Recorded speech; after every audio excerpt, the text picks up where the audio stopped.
Good evening, everyone.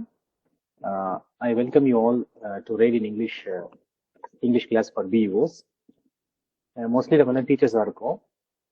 So இப்போ நம்ம பார்த்தோம்னாக்கா first be going into the literature. நம்ம வந்து ஏன் இது படிக்கணும் அப்படின்றத தெரிஞ்சுக்கோங்க. You just know the importance of why we should learn the English as subject now அப்படின்னு தெரிஞ்சுக்கணும்.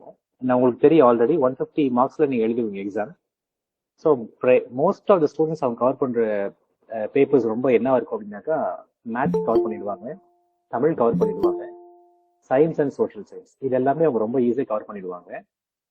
ஸோ அவங்க ஒரு ஸ்டூடெண்ட்ஸுடைய பிளைண்ட் பிலீஃப் என்ன இருக்கு அப்படின்னாக்கா நம்ம சைக்காலஜியும் இங்கிலீஷும் விட்டுடலாம். அப்பார்ட் ஃப்ரம் தட் இந்த மார்க்ஸை விட்டுட்டு மீதி எல்லாமே என்ன பண்ணிடலாம், நம்ம கவர் பண்ணிடலாம்னு சொல்லிட்டு அவங்க ஒரு பிளைண்ட் பிலீஃப் இருக்காங்க. அஃப்கோர்ஸ் நீங்க கவர் பண்ணலாம், even you can get selected also. ஆனால் இது என்ன ப்ராப்ளம் அப்படின்னாக்கா உங்களுக்கு கட் ஆஃப் ரைஸ் ஆகாது. கட் ஆஃப் ரைஸ் ஆகல அப்படின்னாக்கா, நான் பீயிங் டிபார்ட்மெண்ட் குள்ள இருக்கதான் சொல்றேன், கட் ஆஃப் ரைஸ் ஆகல அப்படின்னாக்கா நம்ம எதிர்பார்த்த பிளேஸ் நம்ம கவுன்சிலிங்ல கிடைக்காது. ஸோ நம்ம என்ன செய்வோம்னாக்கா எங்கேயாவது ஒரு இடத்துல புஷ் பண்ணுவாங்க. சப்போஸ் டு பி சவுத் சைட்ல எங்கேயாவது நமக்கு ஒருவேளை செட்டில் ஆகப்படாத இடத்துல கூட நம்ம போய் ஒர்க் பண்ண வேண்டிய சூழ்நிலை நமக்கு வர நேரம். ஸோ நம்ம அதெல்லாம் அவாய்ட் பண்ணணும் அப்படின்னு சொன்னாக்கா நம்ம ஃபர்ஸ்ட் நம்மளுடைய ஷார்ட்டே வந்து ஒரு ஃபர்ஸ்ட் ஸ்டெப்பே வந்து கிரேட்டர் ஸ்டெப்பா இருக்கும். அப்பதான் கட் ஆஃப்ல வந்து ப்ரையாரிட்டியில நீங்க வந்து முன்னாடி வந்து உங்களுக்கு வந்து கவுன்சிலிங்கான சான்சஸ் கொடுப்பாங்க. ஸோ இது நமக்கு தெரிஞ்சிருக்கும். ஸோ அதனால என்ன பண்ணணும் அப்படின்னாக்கா இந்த கட் ஆஃப்ல நீங்க முன்னாடி வரணும்னு நினைச்சீங்கன்னாக்கா நீங்க ஃபோக்கஸ் பண்ண வேண்டிய 2 இடம் பார்த்தீங்கன்னாக்கா ஒன்று சைக்காலஜி, இன்னொன்று English.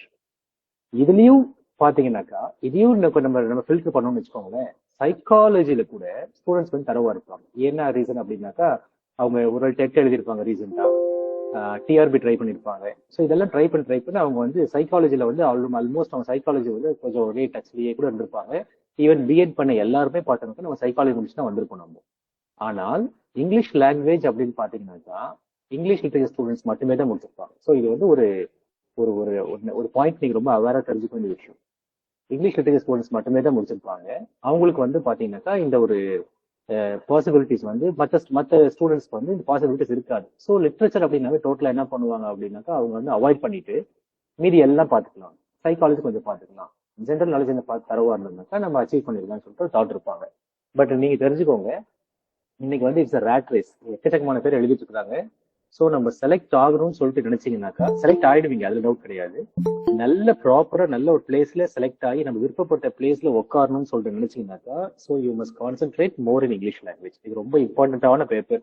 Even though you like or not, that doesn't matter. Even though you can learn on, that doesn't matter. நீங்க only thing is you have to sit and do everything. So அதுக்காக தான் notes எல்லாம் prepare பண்ணியிருக்காங்க, எல்லாம் பண்ணிட்டு இருக்கோம். So being the first class நான் ஒரு இன்ட்ரோடக்ஷன் கொடுத்துட்டு நான் உள்ள போறேன். உங்களுடைய சிலபஸ் நீங்க பாத்துருப்பீங்க. நீங்க இங்கிலீஷ் கிளாஸ் சிலபஸ் எப்படி இருக்குன்னு சொல்லி பாத்தீங்க அப்படின்னாக்கா இங்கிலீஷை விட இப்போ நான் இது புரிதலுக்காக என்ன பண்றேன், மற்ற சப்ஜெக்ட் சிலபஸ் பார்த்தோம்னாக்கா மேத்தா இருக்கட்டும், தமிழா இருக்கட்டும், சயின்ஸா இருக்கட்டும், சோஷியல் சயின்ஸா இருக்கட்டும், எல்லாமே பாத்தீங்கன்னாக்கா உங்களுடைய டெக்ஸ்ட் புக், அதாவது ஸ்கூல் டெக்ஸ்ட் புக்ஸை பார்த்தாவே ஓரளவு கவர் ஆகிற கண்டிஷன்ஸ்ல இருக்கு. பட் அன்பார்ச்சுனேட்லி கொடுத்துருக்க இங்கிலீஷ் சிலபஸ் மட்டுமே உங்களுக்கு டெக்ஸ்ட் புக்ஸ்க்கு அதுக்கும் சம்மந்தம் இல்லாம இருக்கு, எக்ஸப்ட் கிராமர், இல்லைங்களா? ஸோ கிராமர் நம்ம டெக்ஸ்ட் புக் பார்த்துடலாம், that is okay. But apart from that நம்ம எதுவுமே டெக்ஸ்ட் புக்ல போயிட்டு உள்ள பார்க்க முடியாத அளவுக்கு இருக்கு. அப்கோர்ஸ் ஒரு 2-3 ஆத்தர்ஸோட நேம் தெரிஞ்சுக்கலாம், ஆத்தர்ஸோட அவங்க ரைட்டிங்ஸ் கொஞ்சம் லைட்டா டெக்ஸ்ட் புக் டச் ஆகும். ஆனால் லிட்ரேச்சரை நம்ம வந்து கம்ப்ளீட்டா டிவோர் மீன்ஸ் லிட்ரேச்சரை கம்ப்ளீட்டா நம்ம எக்ஸ்ப்ளோர் பண்ணாம இந்த இங்கிலீஷ்ல இருக்க 16 மார்க்ஸ் நம்ம வாங்க முடியாது. ஸோ அதுக்காக என்ன செய்யணும் அப்படின்னாக்கா நம்ம லிட்ரேச்சர் சைடு வந்தாகணும். English not as a language, now we are going to study English as literature. So ரெண்டுக்கும் டிஃபரன்ஸ் தெரிஞ்சுக்கணும். நீங்க இதுக்கு முன்னாடி நீங்க படிச்ச லாங்குவேஜா படிச்சிருக்கீங்க, ஒரு சப்ஜெக்டா படிச்சு ப்ரிப்பேர் பண்ணிருப்பீங்க. இந்த எக்ஸாமுக்கும் சரி பிஜிடிஆர்பிக்கும் சரி you have to learn English as a literature சப்ஜெக்டா நீங்க இங்கிலீஷ் படிக்கணும். அப்பதான் நீங்க படிக்க முடியும், தெரிஞ்சுக்க முடியும். ஸோ இங்கிலீஷ் நமக்கு என்ன செஞ்சுக்கலாம்னு சொல்ல பார்த்தோம்னாக்கா first English literature, history of English literature கொடுத்துருக்காங்க. தென் அப்புறம் பார்த்தாக்கா நியூ மாடர்ன் போயிட்ஸ் கொடுத்துருக்காங்க. தென் இந்தியன் இங்கிலீஷ் கொடுத்துருக்காங்க. அண்ட் தென் கம்ஸ் கிராமர், இது கொடுத்துருக்காங்க. கிராமர்லாம் நம்ம ஓரளவுக்கு ஈஸியாக பண்ணிடலாம், ஏன்னா நம்ம மோஸ்ட்லி டச்ல இருக்கும், எல்லாரும் டச்ல இருக்கும். ஸோ ஈஸியாக நம்ம ஃபினிஷ் பண்ணிடலாம், that is not a problem for us. So particularly for நான் இங்கிலீஷ் லிட்ரேச்சர் ஸ்டூடெண்ட்ஸ் இந்த லிட்ரேச்சர் வந்து நியூ சப்ஜெக்ட் ஆகும். ஸோ நீங்க நோட்ஸோட அவங்க வாட்ச் பண்ணிட்டே வாங்க. இது வந்து ஒரு ப்ரிப்பரேஷன். இது வந்து என்னுடைய நோட்ஸ். அப்கோர்ஸ் நம்ம ரேடியன் அகாடமியில உங்களுக்கு நிறைய நோட்ஸ் கொடுத்துருக்காங்க. இங்கிலீஷ்க்கு வந்து ஒரு நல்ல ஒரு பேக்கேஜ் கொடுத்துருக்காங்க, ரொம்ப ரொம்ப இன்ட்ரெஸ்டான இருக்கு. இப்ப நான் வந்து என்னுடைய ஓன் ஷேரிங் கொடுக்குறேன். நான் இது எதுக்கு அப்படின்னாக்கா, இன் அடிஷன் டு தட் நீ இதையும் நீ வச்சுட்டீங்கன்னாக்கா I believe you can get more marks. ஆனா இதோட நிறுத்திட வேணாம், இன்னும் உங்களுக்கு ஏதாவது உங்களுக்கு எக்ஸ்ட்ரா மெட்டீரியல்ஸ் இருந்தாலும் நீ படிக்க ஆரம்பிங்க. Because English is an ocean. நம்ம இதுதான் அப்படின்னு சொல்லிட்டு இங்கிலீஷ் ஃபிக்ஸ் பண்ண முடியாது. ஸோ நிறைய இருக்கிறதுனால நம்ம முடிஞ்ச அளவுக்கு எல்லாமே கோ த்ரூ பண்ண பார்க்கலாம். இதுல என்னுடைய பாயிண்ட்ஸ் இதுல பாத்தீங்கன்னாக்கா முக்கியமான ஒரு very important thing which is essentially needed அப்படின்றது கொடுத்துருக்கேன் நான். ஸோ இதை பார்த்துக்கலாம். இன்னும் வர கிளாஸஸ்ல வந்து நம்ம ஓல்டு கொஸ்டின் பேப்பர்ஸ், நம்ம ரேடியன் கொஸ்டின் பேப்பர்ஸ் பார்க்கலாம். இன்னும் ஓல்டு பிஓ கொஸ்டின் பேப்பர்ஸ் எல்லாமே தரவு பண்ணிக்கலாம், டவுட்ஸை கிளாரிஃபை பண்ணிக்கலாம். அப்கோர்ஸ் இது எல்லாமே செஞ்சுங்க அப்படின்னாக்கா and I believe you can get 16 out of 60. So but you must be very தரவு. திஸ் மஸ்ட் கான்ஃபிடன்ஸ் இருக்கணும். தவறி கூட யாரும் இங்கிலீஷ் மிஸ் பண்ணிட்டு மீதி மற்ற எல்லாம் பார்த்துக்கலாம்னு சொல்லிட்டு நினைச்சிட வேண்டாம். இப்ப நான் சொன்ன காரணங்கள்லாம் உங்களுக்கு புரிஞ்சிருக்கும்னு நினைக்கிறேன். ஸோ நம்ம ஃபிட் ஆகணும், நல்ல பர்ஃபெக்டா ஃபிட் ஆகணும் அப்படின்னாக்கா ஃபர்ஸ்ட் செட்ல ஃபிட் ஆகணும்னு நினைச்சோம்னாக்கா நம்ம வந்து கண்டிப்பா இந்த லிட்ரேச்சர் இங்கிலீஷ் டச் பண்ணும். ஏன்னா many fear of this one. Other literature students வந்து அப்ப நான் இங்கிலீஷ் ஸ்டூடெண்ட்ஸ் வந்து இது ரொம்ப பயப்படுறாங்க. நாங்க நேரடியா பார்த்திருக்கோம் நிறையவே. இதை மட்டும் விட்டு தான் படிக்கிறாங்க, எவ்வளவு சொல்லி படிக்கிறாங்க. பட் நீங்க வந்து ஒரு டேரிங்கா அதை டேக்அப் பண்ணீங்க அப்படின்னாக்கா the success will be yours. I wish you all the very best. Now we go to the lesson. பாத்தீங்கன்னாக்கா நம்மளுடைய இப்ப I am stepping into old English. Old இங்கிலீஷ்ல இருந்து வரலாம். நம்ம ஓல்ட் இங்கிலீஷ் பீரியட் பார்த்தோம் அப்படின்னாக்கா நம்ம ஒரு ஸ்கிரீன்ல you can view the screen. நீங்க தேவைனாக்கா நீங்க நோட்ஸ் எடுத்துக்கலாம். This will be shared also. Madhu sir வந்து உங்களுக்கு தேவைப்பட்டா இது உங்களுக்கு ஷேர் பண்ணி கொடுப்பாரு. என்னுடைய ரைட்டிங்ஸ் கொடுத்துருக்கிறேன் நான், பாத்துக்கலாம். உங்களுக்கு டவுட்ஸா இருந்தாக்கா நீங்க தாராளமா நீங்க குரூப்ல நீங்க கேட்டுக்கலாம். நீங்க ஏன்னா நிறைய நோட்ஸ் நான் எடுத்துக்கிறதுனால உங்களுக்கு I don't have time to type and give to you. அதனால ரைட்டிங்ஸ் கொடுத்துருக்கேன், நீங்க அதை உங்களுக்கு விருப்பப்படி நோட்ஸ் எடுத்துக்கோங்க. Yes, now we go into the lesson. Old English period. Old English period எந்த இயர்ல இருந்து எந்த இயர் வருது அப்படின்னு சொல்லி பார்த்தோம்னாக்கா 450 to 1066 AD. AD is we know very well. AD is Anno Domini. இப்ப நம்ம எல்லாம் காமன் இயராவை மாத்திட்டோம் நம்ம இல்லைங்களா, சின்னு சொல்லிட்டு மாத்திட்டோம். ஸோ 450 to 1066 AD வந்து நம்ம வந்து ஓல்டு இங்கிலீஷ் பீரியட்னு சொல்றோம். இந்த ஓல்டு இங்கிலீஷ் பீரியடுக்கு இன்னொரு நேம் இருக்கு. It is called as Anglo Saxon. Anglo Saxon, Anglo Saxon period அப்படின்னு சொல்லிட்டு சொல்லுவோம். ஸோ ஓல்டு இங்கிலீஷும் ஒண்ணுதான், ஆங்கிலோ சாக்சான் பீரியட்ன்றது ஒண்ணுதான். Okay, old English period is also called as Anglo Saxon. இதுல ஃப்ரம் 450 to 1066 AD ஒரு செட் ஆஃப் ஜெர்மன் ட்ரைப்ஸ் யாருன்னாக்கா ஆங்கிலிக் சாக்சான். எப்படி இந்த ஆங்கிலோ சாக்சான் அப்படின்னு நேம் வந்து செட் ஆனதுன்னு சொல்லிட்டு பாக்குறோம். 450 to 1066 AD ஜெர்மன் ட்ரைப்ஸ், ஆங்கிலிக் சாக்சான் அப்படின்ற ஒரு டைப் ஆஃப் ஜெர்மன் ட்ரைப்ஸ் வந்து பிரிட்டிஷ் கண்ட்ரியை ரூல் பண்ணாங்க. அவங்க வந்து பிடிச்சிட்டு, ஏன்னா அப்போ வந்து பிரிட்டிஷ் கண்ட்ரியில இங்கிலீஷ் இல்லை, இது நல்லா நோட் பண்ணிக்கணும். Even though Britain spread English to all over the world, ஸ்டார்டிங்ல வந்து பிரிட்டன்ல வந்து இங்கிலீஷ் கிடையாது, சரிங்களா. So Anglo Saxon talking Anglic language. So British country rule பண்ணாங்க. So before Anglo-Saxons, England was in the hands of Celts. Celts na யார் அப்படின்னாக்கா Britain girls. Britain girls அப்படின்ற ஒரு குரூப் ஆஃப் பீப்புள். இதை நோட் பண்ணிக்கணும் நம்ம. அதனாலதான் பார்த்தோம்னாக்கா இங்கிலீஷ்க்கு முன்னாடி பிரிட்டிஷ் கண்ட்ரில பேசுற லாங்குவேஜ் செல்டிக் லாங்குவேஜ் சொல்லிட்டு சொல்லுவாங்க. You can note it down if you want. So before Anglo-Saxons, England was in the hands of Celts, CELTS. Okay. அதுக்கப்புறம் என்ன அப்படின்னு சொல்லி பார்த்தோம்னாக்கா ரோமன்ஸ் இன்வேடட் இங்கிலாந்து. ரோமன்ஸ் வந்தாங்க. ஸோ நம்ம இங்கிலாண்டை போய் பிடிக்கலாமேன்னு சொல்லிட்டு ரோமன்ஸ் இன்வைட் பண்ணாங்க. இப்போ நம்ம இந்தியன் கண்ட்ரி எல்லாம் இங்கிலாந்துடைய கையில நிறைய இருந்தது. இப்படி இருந்த காலத்துலயும் கூட பாத்தீங்கன்னாக்கா இங்கிலாந்துமே மற்ற கண்ட்ரிஸ்ல இருந்து தான் இண்டிபெண்டன்ஸ் வாங்கி வந்திருக்கு. ஸோ ரோமன்ஸ் வந்து இங்கிலாண்டை போய் இன்வைட் பண்ணாங்க. Then after some time Romans went back to Rome because Visigoth, another group of people invaded. A group of invaders had planned to invade Rome. இந்த Visigoth ரோமன்ஸ் வந்து invite பண்ணாங்க இங்கிலாண்டை invite பண்ணவங்க தானா வெளியில போயிட்டாங்க. ஏன் தானா வெளியில போயிட்டாங்க அப்படின்னாக்கா ரோமன்ஸ் இங்க உள்ள வந்த உடனே Visigoth அப்படின்ற இன்னொரு குரூப் ஆஃப் ட்ரைப்ஸ் தான் மக்களை குறிக்கிறாங்க. அந்த காலத்துல எல்லாருமே ட்ரைப்ஸ், ஆதி இனவாசிகள், பழங்குடியினர் அப்படின்னு சொல்லிட்டு ஒரு வேர்ட்ல தான் மக்கள் எல்லாமே குறிக்கிறாங்க. ஃபர்ஸ்ட் நம்ம தெரிஞ்சுக்கணும், ஆங்கிலோ சாக்சானும் ஒரு ட்ரைப் தான். ஆங்கிலோ சாக்சான் பீப்புளுக்கு முன்னாடி வந்து செல்டிக் பீப்புள், செல்டிக் அப்படின்ற செல்ஸ் அப்படின்ற குரூப் ஆஃப் ட்ரைப்ஸ் வந்து இங்கிலீஷை ரூல் பண்ணிட்டு இருந்தாங்க. அப்போ இங்கிலாந்துல பேசப்பட்ட லாங்குவேஜ் வந்து செல்டிக். அடுத்தது ரோமன்ஸ் வந்தாங்க. ரோமன்ஸ் வந்து ஆட்டோமேட்டிக்கா என்ன நடக்கும் அப்படின்னாக்கா நமக்கு தெரிஞ்சிருக்கும், நம்ம ஹிஸ்டரியில நிறைய படிச்சிருக்கோம். ரோமன்ஸ் உள்ள வந்து என்ன பண்ணுவாங்க, அவங்களுடைய லாங்குவேஜை உள்ள கொண்டு வருவாங்க. பாசிபிலிட்டி நமக்கு தெரியும், ஒரு கண்ட்ரி இன்னொரு கண்ட்ரி போய் பிடிச்சு டாமினேட் பண்ணாங்கன்னாவே ரெண்டு விஷயம் பிரதானமா நடக்கும். ஒண்ணு வந்து அவங்களுடைய லாங்குவேஜ். எதுக்காக அப்படின்னாக்கா அவங்களுடைய ட்ரேட் எக்ஸ்பேண்ட் பண்றதுக்காக, அவங்க business பெருக்கிறதுக்காக they will try to promote their language in the new country. Second one அவங்களுடைய ரிலிஜன். அவங்களோட ரிலிஜன் என்னவா இருந்தாலும் சரி அந்த ரிலிஜனை ப்ரமோட் பண்ண பார்ப்பாங்க. Same thing happen here also. Romans invite பண்ணாங்க. இன்வைட் பண்ணி கொஞ்ச நாள் என்ன பண்ணிட்டாங்க அப்படின்னு பாத்தீங்கன்னாக்கா, ரோமன்ஸ் வந்து திருப்பியும் வேக வேகமா அவங்களும் வெளியில போறாங்க, வித்ட்ராய்க்கு வெளியில போறாங்க. எந்த ஃபைட்டும் எந்த ப்ராப்ளம் கிடையாது. என்ன ரீசன் அப்படின்னாக்கா, ரோமன்ஸ் இங்க வந்த உடனே ரோம் கண்ட்ரி காலியா இருக்கு. ரோம் கண்ட்ரி காலியா இருக்கிற உடனே விசிகோத் அப்படின்ற ஒரு குரூப் ஆஃப் ட்ரைப், ரோம வந்து இன்வைட் பண்ண வராங்க. அப்ப ரோமனம் பிடிச்செல்லாம் காலியா இருக்குன்ற விஷயம் வந்து அவங்களுக்கு தெரிஞ்சு இன்வைட் பண்ண வராங்க. இன்வைட்னாக்கா அட்டாக், டு கேப்சர் அப்படின்னு அர்த்தம். சோ அப்படி வந்த விஷயம் வந்து ரோமன்ஸ்க்கு தெரியுது. அப்ப ரோமன்ஸ் ஃபீல் பண்றாங்க, நம்ம இங்கிலாந்துல இருக்கிறோம், நம்ம கண்ட்ரி வந்து அங்க இன்வைட் பண்ண வராங்கன்னு சொல்லிட்டு என்ன பண்றாங்க, வேக வேகமா அந்த கண்ட்ரி விட்டுட்டு என்ன பண்றாங்க, போறாங்க. ஆனா அதுக்குள்ள என்ன பண்றாங்கன்னாக்கா, இங்கிலாந்துல அவங்களுடைய கல்ச்சர், அவங்களுடைய லாங்குவேஜ், அவங்களுடைய ரிலிஜன் எல்லாத்தையும் ப்ரமோட் பண்ணிட்டாங்க, நிறைய ப்ரமோட் பண்ணிட்டாங்க. Romans were very powerful before the English period. The Romans were very powerful. Julius Caesar was a Roman king. So very powerful இருந்தனால அவங்களுடைய எல்லா ஆக்டிவிட்டிஸ், கல்ச்சர், ட்ரெடிஷன் எல்லாத்தையும் இங்கிலாந்துல ப்ரமோட் பண்ணிட்டாங்க. இப்ப திருப்பி அவங்க வெளியில போறாங்க.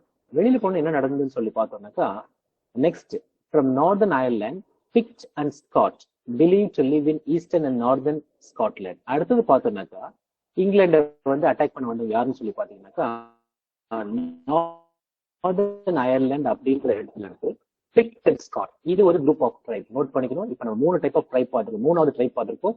First one is Anglo Saxon. அதுக்கு முன்னாடி செல்டிக் ட்ரைப் பார்த்தோம். Next Romans. இப்ப பார்த்தோம்னாக்கா விசிகோத் அப்படின்னு ஒரு நேம் பார்த்தோம். And now it is Pict and Scot. இந்த ஸ்காட்ல இருந்து தான் வந்து ஸ்காட்லாந்து அப்படின்ற வேர்டு வந்தது. பாருங்க, believe to live in eastern and north eastern Scotland. At the same time, the Angles and Saxon tribes from Eastern Europe invaded England. So இந்த டைம்ல இந்த செல்ஸ் இருக்கும் பொழுது எப்படி வந்து ஆங்கிலோ சாக்சான் வேர்ட் ஃபார்ம் ஆனது அப்படின்றதுக்காக ஹிஸ்டரி நம்ம கொடுத்துருக்கோம். ஸோ செல்ஸ் இருக்கும் பொழுது ரோமன்ஸ் வந்தாங்க. ரோமன்ஸ் வெளியில போனோம்னா பாத்தீங்கன்னாக்கா இன்னொரு செட் ஆஃப் ட்ரைப்ஸ் யாருனாக்கா German tribes from eastern Europe invaded England. இந்த பிளேஸ் எல்லாமே நீங்க ஞாபகம் வச்சுக்கோங்க. ஒரு ஜெர்மனிக் ட்ரைப் வந்தாங்க. There was a war between Pict, Scot and Anglo-Saxons and Jews. So இப்ப உள்ள வந்தோன்னு என்ன ஆகுது அப்படின்னாக்கா, பிக்ட் அண்ட் ஸ்காட் உள்ள ஆல்ரெடி இருக்கிறாங்க, இங்கிலாந்து கைப்பற்றி இருக்காங்க. இங்கிலாந்து வந்து கொஞ்சம் வெல்தி கண்ட்ரியா இருந்தனால மாத்தி கைப்பற்றி வந்துருக்காங்க. அப்ப செல்ஸ் உள்ள இருக்கிறாங்க. அப்போ வந்து பிக்ட் அண்ட் ஸ்காட் வந்து உள்ள இருக்கிறாங்க. உள்ள இருக்கும்போது பாத்தீங்கன்னாக்கா இப்பதான் ஆங்கிள்ஸ் அண்ட் சாக்சான்ஸ் அண்ட் ஜூட்ஸ் சொல்லிட்டு ஒரு புது ட்ரைப் உள்ள வராங்க. Now I'm telling, கன்ஃபியூஸ் ஆகக்கூடாது. Now I'm telling எப்படி ஆங்கிலோ சாக்சன் அப்படின்ற வேர்ட் வந்து எஸ்டாப்ளிஷ் ஆகி ஃபார்ம் ஆனதுன்னு சொல்லிட்டு இருக்காங்க. Okay, so there was a war between Pict Scot ஒரு சைடும் ஆங்கிலோ சாக்சன் அண்ட் ஜூட்ஸ் ஒரு சைடும் வார் நடந்தது. இந்த வார்ல பாத்தீங்கன்னாக்கா ஆங்கிள்ஸ் அண்ட் சாக்சன்ஸ் வின் பண்ணிட்டாங்க. Because they were very powerful. Win பண்ண என்ன ஆயிடுச்சு அப்படின்னாக்கா, பிக்ட் அண்ட் ஸ்காட் வந்து வெளியே ஓடிட்டாங்க. பிக்ட் அண்ட் ஸ்காட் எங்க இருந்து வந்தாங்கன்னு சொல்லி பார்த்தோம் நம்ம, ஃப்ரம் நார்தர்ன் அயர்லாந்து அப்படின்ற இடத்துல இருந்து பிக்ட் அண்ட் ஸ்காட் வந்தாங்க. சோ பாருங்க, believe to live in eastern and north eastern Scotland அப்படின்னு சொல்லிட்டு பிக்ட் அண்ட் ஸ்காட் சொல்றாங்க. சோ அவங்க வந்து தோத்துட்டாங்க. இதுக்கு மேல நம்மளால இருக்க முடியாதுன்னு சொல்லிட்டு வெளியில போயிடுறாங்க. இப்போ வந்து ஆங்கிள்ஸ், சாக்சன்ஸ் அண்ட் ஜூட்ஸ் இவங்க வந்து எஸ்டாப்ளிஷ் ஆயிட்டாங்க. ஸோ இந்த 3 டிஃப்ரெண்ட் ட்ரைப்ஸ் எஸ்டாப்ளிஷ் ஆயிட்டாங்க. இதுல பாத்தீங்கன்னா ஜூட்ஸ் வந்து வெரி மினிமல் பீப்புள். ஸோ அவங்க வந்து ரொம்ப சொற்ப எண்ணிக்கையில இருந்தனால அவங்க வந்து அவங்களால தனியா எதுவுமே செய்ய முடியலாங்க. ஸோ என்ன ஆனதுன்னு சொல்லிட்டு பாத்தீங்க அப்படின்னாக்கா, Angles and Saxon. So Jutes அப்படியே அவங்களுடைய கொஸ்டின் வந்து அப்படியே சைலண்ட் ஆயிடுச்சு. ஸோ கடைசியா எஸ்டாப்ளிஷ் ஆனது யாருன்னு சொல்லி பாத்தீங்கன்னாக்கா ஆங்கிள்ஸ் அண்ட் சாக்சன். அதுக்கப்புறம் தான் ஆங்கிலோ சாக்சான் அப்படின்ற ஒரு நேம் வந்தது. So in this war Angles and Saxon won and established their kingdom in England. So ஃபைனலா பாத்தீங்கன்னாக்கா ஆங்கிலோ சாக்சான் அவங்க வந்து ஒரு கிங்டம் எஸ்டாப்ளிஷ் பண்ணிட்டாங்க. Quickly I tell you before going to next page எப்படி வந்து ஆங்கிலோ சாக்சான் சொல்லிட்டு வந்தாங்கன்னு சொல்லிட்டு பாக்குறோம். So பாத்தீங்கன்னாக்கா 450 to 1666 AD German tribes called Anglo-Saxon ruled British country. Okay, இவங்க எப்படி ரூல் பண்ணாங்க அப்படின்றது பாத்தீங்கன்னாக்கா, England was the hands of Celts அப்படின்ற ஒரு குரூப் ஆஃப் பீப்புள் இருந்தாங்க. செல்ஸ் வந்து ரெண்டு டிஃபரெண்ட் ட்ரைப்ஸ் இருந்தாங்க. ஒன்னு வந்து Briton, another one is Gaels. BRYTON. இந்த பிரிட்டன் அப்படின்ற நேம்ல இருந்துதான் பிரிட்டன் இப்போ நம்ம சொல்றோம், நம்ம கிரேட் பிரிட்டன் சொல்றோம் இல்லைங்களா, இந்த நேம் சொல்லிட்டு வந்தது. ஓகே, ஓகே, அது ஆங்கிலோ சாக்சான், ஆங்கிள்ஸ் அப்படின்ற நேம் இருந்தா இங்கிலாந்து அப்படின்ற நேம் இருந்து. ஸோ இங்கிலீஷ் கண்ட்ரிக்கு யூகேக்கு நம்ம ரெண்டு நேம் சொல்லுவோம். ஒன்னு பிரிட்டன்னு சொல்லுவோம், இன்னொன்னு இங்கிலாந்து சொல்லுவோம். இந்த ரெண்டு நேம் எங்க இருந்து வந்துன்னு சொல்லி பாத்தீங்கன்னாக்கா, பிரிட்டன் இந்த டைப் ஆஃப் ட்ரைப்ஸ் தான் BRITAIN அப்படின்ற ஒரு நேம், ஆங்கிள்ஸ் அப்படின்ற நேம்ல தான் இங்கிலாந்து அப்படின்ற ஒரு ஆங்கிள்ஸ் லேண்ட் அப்படின்ற நேம்ல தான் இங்கிலாந்து அப்படின்ற ஒரு நேமும் வந்தது. ஓகே, ஸோ இப்போ என்ன ஆகுது, செல்ஃப் இருக்கும்போது ரோமன்ஸ் இன்வைட் பண்றாங்க. ரோமன்ஸ் இன்வைட் பண்ணி ரோமன்ஸ் வந்து அட்டாக் பண்ணவே யாருமே. வந்த வேகத்துல அவங்க கிட்ட அவங்களுடைய பிசினஸ் ப்ரமோட் பண்றாங்க, ரிலிஜனை ப்ரமோட் பண்றாங்க, லாங்குவேஜை ப்ரமோட் பண்றாங்க. ஸோ இதெல்லாம் ப்ரமோட் பண்ணிட்டு போது பாத்தீங்கன்னாக்கா அவங்க லாட்டின் லாங்குவேஜ் அதிகமாக ப்ரமோட் பண்ண ஆரம்பிச்சாங்க. ரோமன் பீப்புள் வந்து லாட்டின் லாங்குவேஜ் அதிகமாக ப்ரமோட் பண்ண ஆரம்பிச்சாங்க. ஸோ இப்படி எல்லாம் இருக்கிறவங்க பாத்தீங்கன்னாக்கா கிறிஸ்டியானிட்டி நிறைய அங்க ஸ்ப்ரெட் ஆனது. அப்புறம் திடீர்னு அவங்க வந்து பேக் போனாங்க. எதுக்கு பேக் போனாங்க அப்படின்னாக்கா, அவங்களுடைய கண்ட்ரியை வந்து விசிகோத் அப்படின்ற ஒரு குரூப் ஆஃப் வந்து பிடிக்கும். பின் பக்கமா ரோம் பக்கம் நுழைஞ்ச உடனே இந்த விஷயம் தெரிஞ்சு, ஓகே நம்ம கண்ட்ரி நம்ம காப்பாற்றணும், ஸோ இனிமேல் இங்க இருந்தா வேலைக்கு ஆகும்னு சொல்லிட்டு ரோம் அப்படியே விட்டு என்ன பண்ணிட்டாங்க, அவங்க கண்ட்ரிக்கு போயிட்டாங்க. இது தெரிஞ்சவொன்னு அடுத்து என்ன பண்றாங்க, another sect of tribe named Pict and Scot. Pict and Scot எங்க இருந்து வராங்க, northern Ireland and eastern and north eastern ஸ்காட்லாண்ட்ல இருந்து இந்த ட்ரைப்ஸ் என்ன பண்றாங்க, வந்து உள்ள உட்காந்துட்டு இங்கிலாந்துல உட்காந்துட்டு இனி இது எங்க கண்ட்ரி செல்ஃப் சொல்றாங்க, எங்க கண்ட்ரி நாங்க பிடிச்சிட்டோம் சொல்றாங்க. நெக்ஸ்ட் இவங்களுக்கு பின்னாடி என்ன பண்றாங்க, தொடர்ந்து இன்னொரு குரூப் ஆஃப் செக்ட் ஆஃப் ஒரு பவர்ஃபுல் டீம் வருது. யார் அப்படின்னாக்கா ஆங்கிள்ஸ், சாக்சன்ஸ் அண்ட் ஜூட்ஸ். இவங்க ரொம்ப பவர்ஃபுல்லா இருந்தனால வந்து பிக்ட் அண்ட் ஸ்காட்டை துரத்திட்டு இவங்க ஒரு கிங்டம் எஸ்டாப்ளிஷ் பண்றாங்க. எஸ்டாப்ளிஷ் பண்ண இடத்துல ஜூட்ஸ் அப்படின்ற ஒரு பீப்புள் வந்து ரொம்ப சொற்பமான ட்ரைபா இருந்தனால அவங்க அப்படியே சைலண்ட் ஆயிட்டாங்க. ஃபைனலா எஸ்டாப்ளிஷ் ஆனது angles and Saxons. So angles land அப்படின்றதுனால தான் இங்கிலாண்டா வந்தது. This was the start of Old English period. So Anglo-Saxon start ஆனதுக்கு அப்புறம் Anglo-Saxon tribes வந்து பிரிட்டன்ல உட்காந்து எங்களுடைய ட்ரைப் இது, எங்களுடைய கண்ட்ரி இதுன்னு சொன்னதுக்கு அப்புறம் தான் நம்ம ஓல்டு இங்கிலீஷ் பீரியட் நம்ம கவுண்ட் எடுக்க ஆரம்பிக்கிறோம். இப்போ உங்களுக்கு ஒரு நம்ம ரேடியன்ல ஒரு புக்ல கொடுத்துருப்பாங்க, அதை நீங்க பாத்தீங்கன்னா உங்களுக்கு தெரியும். ஃபர்ஸ்ட் ஒன் இஸ் ஓல்டு இங்கிலீஷ்னு போட்டு பிராக்கெட்ல ஆங்கிலோ-சாக்சான் அப்படின்னு சொல்லிட்டு போட்டிருப்பாங்க. அந்த புக்லெட் கையில வச்சிருந்தாக்கா நீங்க அதை சைட்ல ரெஃபரன்ஸ் வச்சுக்கலாம். It will be very useful for you to note the points and also to get valid important things. Right. இதுல பாருங்க, the two important incidents during this time was Viking invasion and Norman conquest. நம்ம தெரிஞ்சுக்கணும் இது. இந்த Viking invasion and Norman conquest ரெண்டு இந்த Anglo சாக்சான் டைம்ல ரெண்டு இம்பார்ட்டன்ட் இன்சிடென்ட்ஸ் நடந்துச்சு. என்னன்னு சொல்லி பார்த்தோம் அப்படின்னாக்கா, ஒன்னு Viking invasion and Norman conquest. இது ரெண்டுமே இன்வேஷன் தான். இந்த பீப்புள் வந்து இங்க வந்து இவங்க ஃபைட் பண்ண வந்தது. Right. Creation of the names. இப்போ நான் கொஞ்ச நேரத்துக்கு முன்னாடி சொன்னேன் நானு, ரோமனைஸ்டு பிரிட்டன்ஸ் தான் பிரிட்டன் அப்படின்னு சொல்றோம். தென் ஆங்கிள் லேண்ட தான் இங்கிலாந்து அப்படின்னு சொல்றோம். ஓகே. சோ இப்ப பாருங்க, இப்ப ரோமன்ஸ் வந்தாங்க இல்லைங்களா, ரோமன்ஸ் வந்து என்ன செஞ்சாங்க அப்படின்றத பார்த்துட்டு வரணும். Romans implemented Latin language. First Romans implement வந்தவுடன் என்ன பண்ணாங்க, Roman people Latin language. Latin is considered one of the oldest language of the world before English. நம்ம இங்கிலீஷ் சொல்லலாம், English is called as window of the world. இன்னைக்கு world ஃபுல்லா நிறைய பேசுற லாங்குவேஜ்ல இது ஒன்று. ஃபர்ஸ்ட் 1 and 2 மாறி மாறி வந்துட்டு இருக்கோம். பட் ஓல்டஸ்ட் லாங்குவேஜ் சொல்லி எடுத்தீங்கன்னா before English that was Latin. So Latin தான் இருந்தது. இந்த ரோமன்ஸ் உள்ள வந்த உடனே அந்த ஆங்கிலோ சாக்சன் கண்ட்ரில இங்கிலாந்து, ஓல்டு இங்கிலாந்துல எஸ்டாப்ளிஷ் பண்ண லாங்குவேஜ் வந்து லாட்டின். அப்போ வந்து இங்கிலீஷ் பேசல யாருமே. அண்ட் கிறிஸ்டியானிட்டி ரிலிஜன் இதை வந்து எஸ்டாப்ளிஷ் பண்ணாங்க. இப்ப அப்படியே பார்த்தோம்னாக்கா கிங்டம்ஸ் ஆஃப் ஆங்கிலோ சாக்சன் இதை பார்த்துக்கோங்க. Kingdoms of Anglo Saxon, Northumbria, Mercia, East Anglia, Wessex and Kent. 7 இருக்குன்னு சொல்றாங்க, but these 5 are very important. Northumbria, Mercia, East Anglia, Wessex and Kent. இதெல்லாம் வந்து ஆங்கிலோ சாக்சான் சொல்லி கிங்டம். கிங்டம்ஸ் என்ன, அவங்களுடைய ராஜ்யங்கள் ஸ்தாபிக்கப்பட்ட இடம். இங்கிலாந்துல ஆங்கிலோ சாக்சான்ஸ் இந்த இடத்துல எல்லாம் அவங்களுடைய இங்கிலாந்து நாட்டுல ஆங்கிலோ சாக்சான்ஸ் இந்த 5 இடங்கள்ல ரொம்ப பவர்ஃபுல்லா அவங்களுடைய ராஜ்யங்களை ஸ்தாபிச்சு வச்சிருக்கிறாங்க. இப்ப நம்ம சொல்லுவோம் இல்லைங்களா, எங்க கோட்டை, எங்க அரசியல் கோட்டைன்னு சொல்றாங்க இல்லைங்களா, அந்த மாதிரி இந்த 5 இடத்துல ரொம்ப பவர்ஃபுல்லா வந்து அவங்களுடைய எஸ்டாப்ளிஷ்மெண்ட் வச்சிருந்தாங்க. Next language of Anglo Saxons. இப்போ லாங்குவேஜ் என்னென்ன லாங்குவேஜ் பேசினாங்க நம்ம நினைச்சிட்டு இங்கிலீஷ் அப்படின்ட்டு, அப்படி கிடையாது. இஃப் யூ நோ தட் நார்த் அம்பிரியால நார்த் அம்பிரியன், மெரிஷியால Mercian, then Kentish is one of the most important language, Kentish. So Kentish, இன்னைக்கு கென்ட்ன்ற வேர்டு இங்கிலீஷ்ல இருக்கு, இங்கிலாந்துல இருக்கு. கூகுள் பண்ணி பார்த்தா தெரியும் உங்களுக்கு. தென் ஆங்கிலிக்கன், ஆங்கிலிக்கன் அப்படின்ற ஒரு லாங்குவேஜும், தென் வெஸ்ட் சாக்சான், வெஸ்ட் சாக்சான் ஒரு language. West Saxon is called as Wessex, Wessex. இன்னும் 2 லாங்குவேஜ் சொன்ன பிறகு எசெக்ஸ் ஒன்று இருக்கும், சசெக்ஸ் இருக்கும். Wessex, Essex, Sussex. இது வந்து பிளேஸ்மே இருக்குது அங்க. Again I repeat. So 5 kingdoms இருக்குது அங்க. One is Northumbria, Mercia, east Anglia, Wessex and Kent. அதுல பேசப்பட்ட languages Northumbrian, Mercian, Kentish, Anglican and west Saxon. West Saxon is called as Wessex. Okay.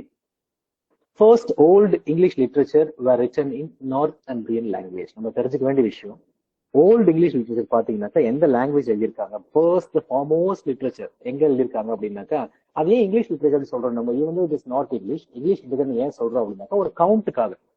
History of English literature எடுத்தாக்கா அது Anglo Saxon பீரியட்ல start ஆகுது.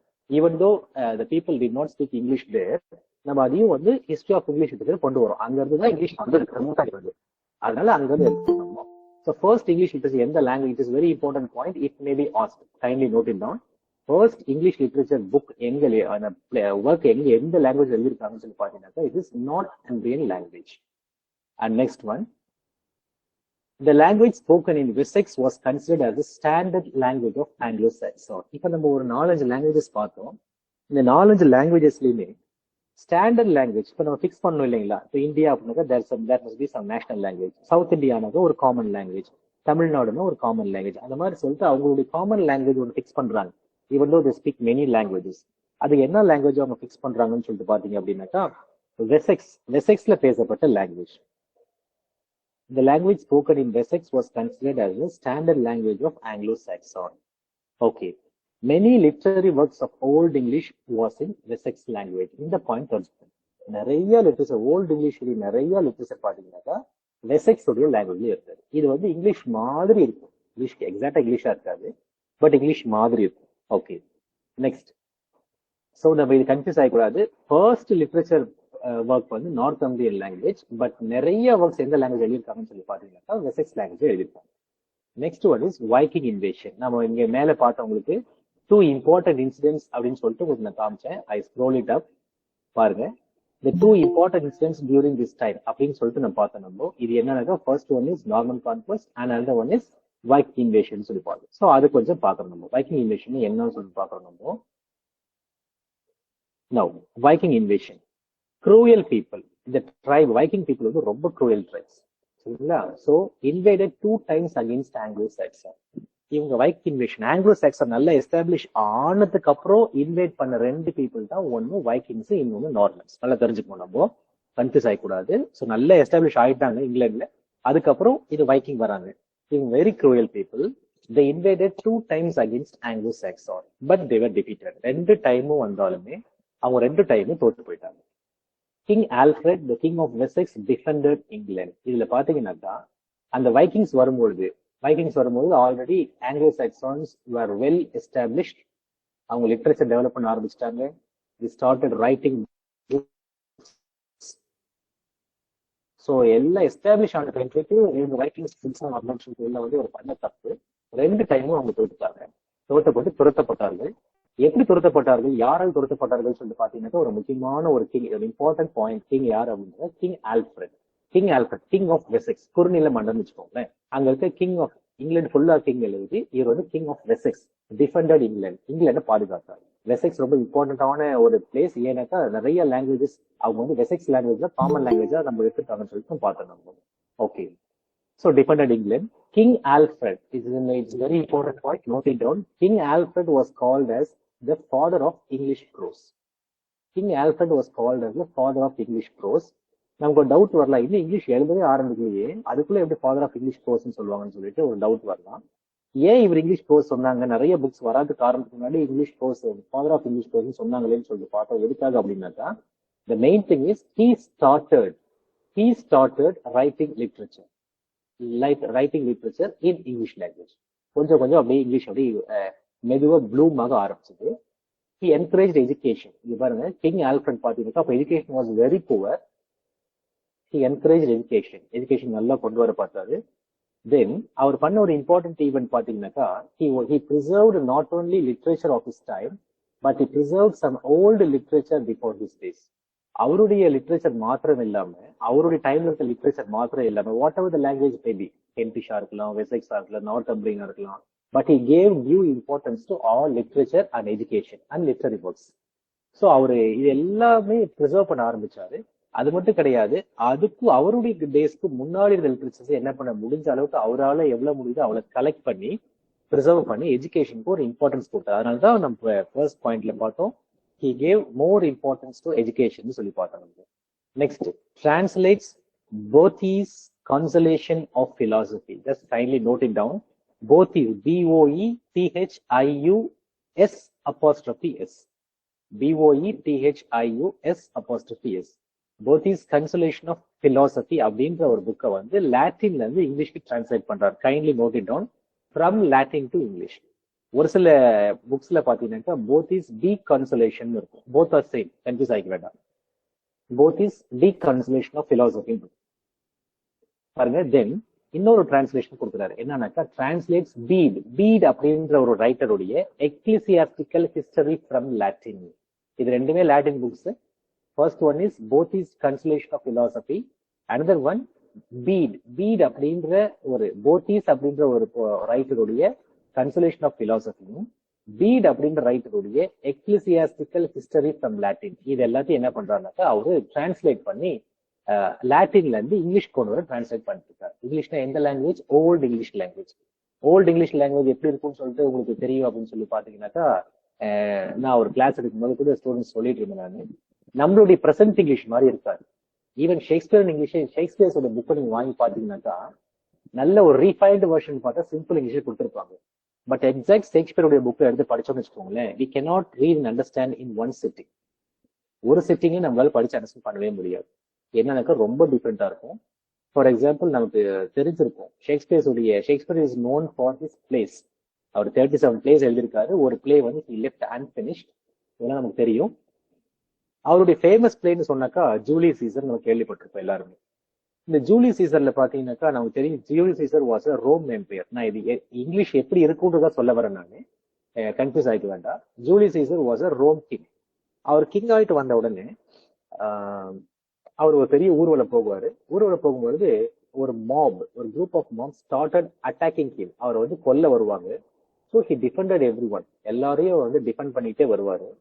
ஆனா ஒரு இடத்துல பார்த்தாக்கா அவருடைய நண்பனா நினைச்ச ப்ரூட்டஸ், ரொம்ப க்ளோஸா உயிருக்கு உயிரா அவர் தான் எல்லாமே அப்படின்னு சொல்லிட்டு நினைச்ச ப்ரூட்டஸ் என்ன பண்ணுவோம் அப்படின்னாக்கா பின்னாடி கத்தி வச்சு நிற்போம்.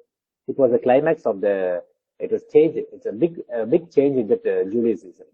கத்தி வச்சுட்டு நிற்பான். அது வரைக்கும் ப்ரூட்டஸ் ஃபைட் பண்ண சீசர், பிரேவா ஃபைட் பண்ண சீசர், ப்ரூட்டஸ் கத்தி வச்சு அவனும் தன்னை கொல்ல பாக்குறான். முதுகுல, அதுவும் முதுகுல குத்துவாங்க. முதுகுல குத்துறதுன்றது ரொம்ப ஒரு மீன் திங், நமக்கு தெரியும் போர்க்க காலத்துல. சோ அப்படி நிக்கிறான்னு தெரிஞ்சவங்க ப்ரூட்டஸ் அதை பார்த்த உடனே அதுக்கப்புறம் யாரையுமே அவன் டிஃபெண்ட் பண்ணவே இல்லை.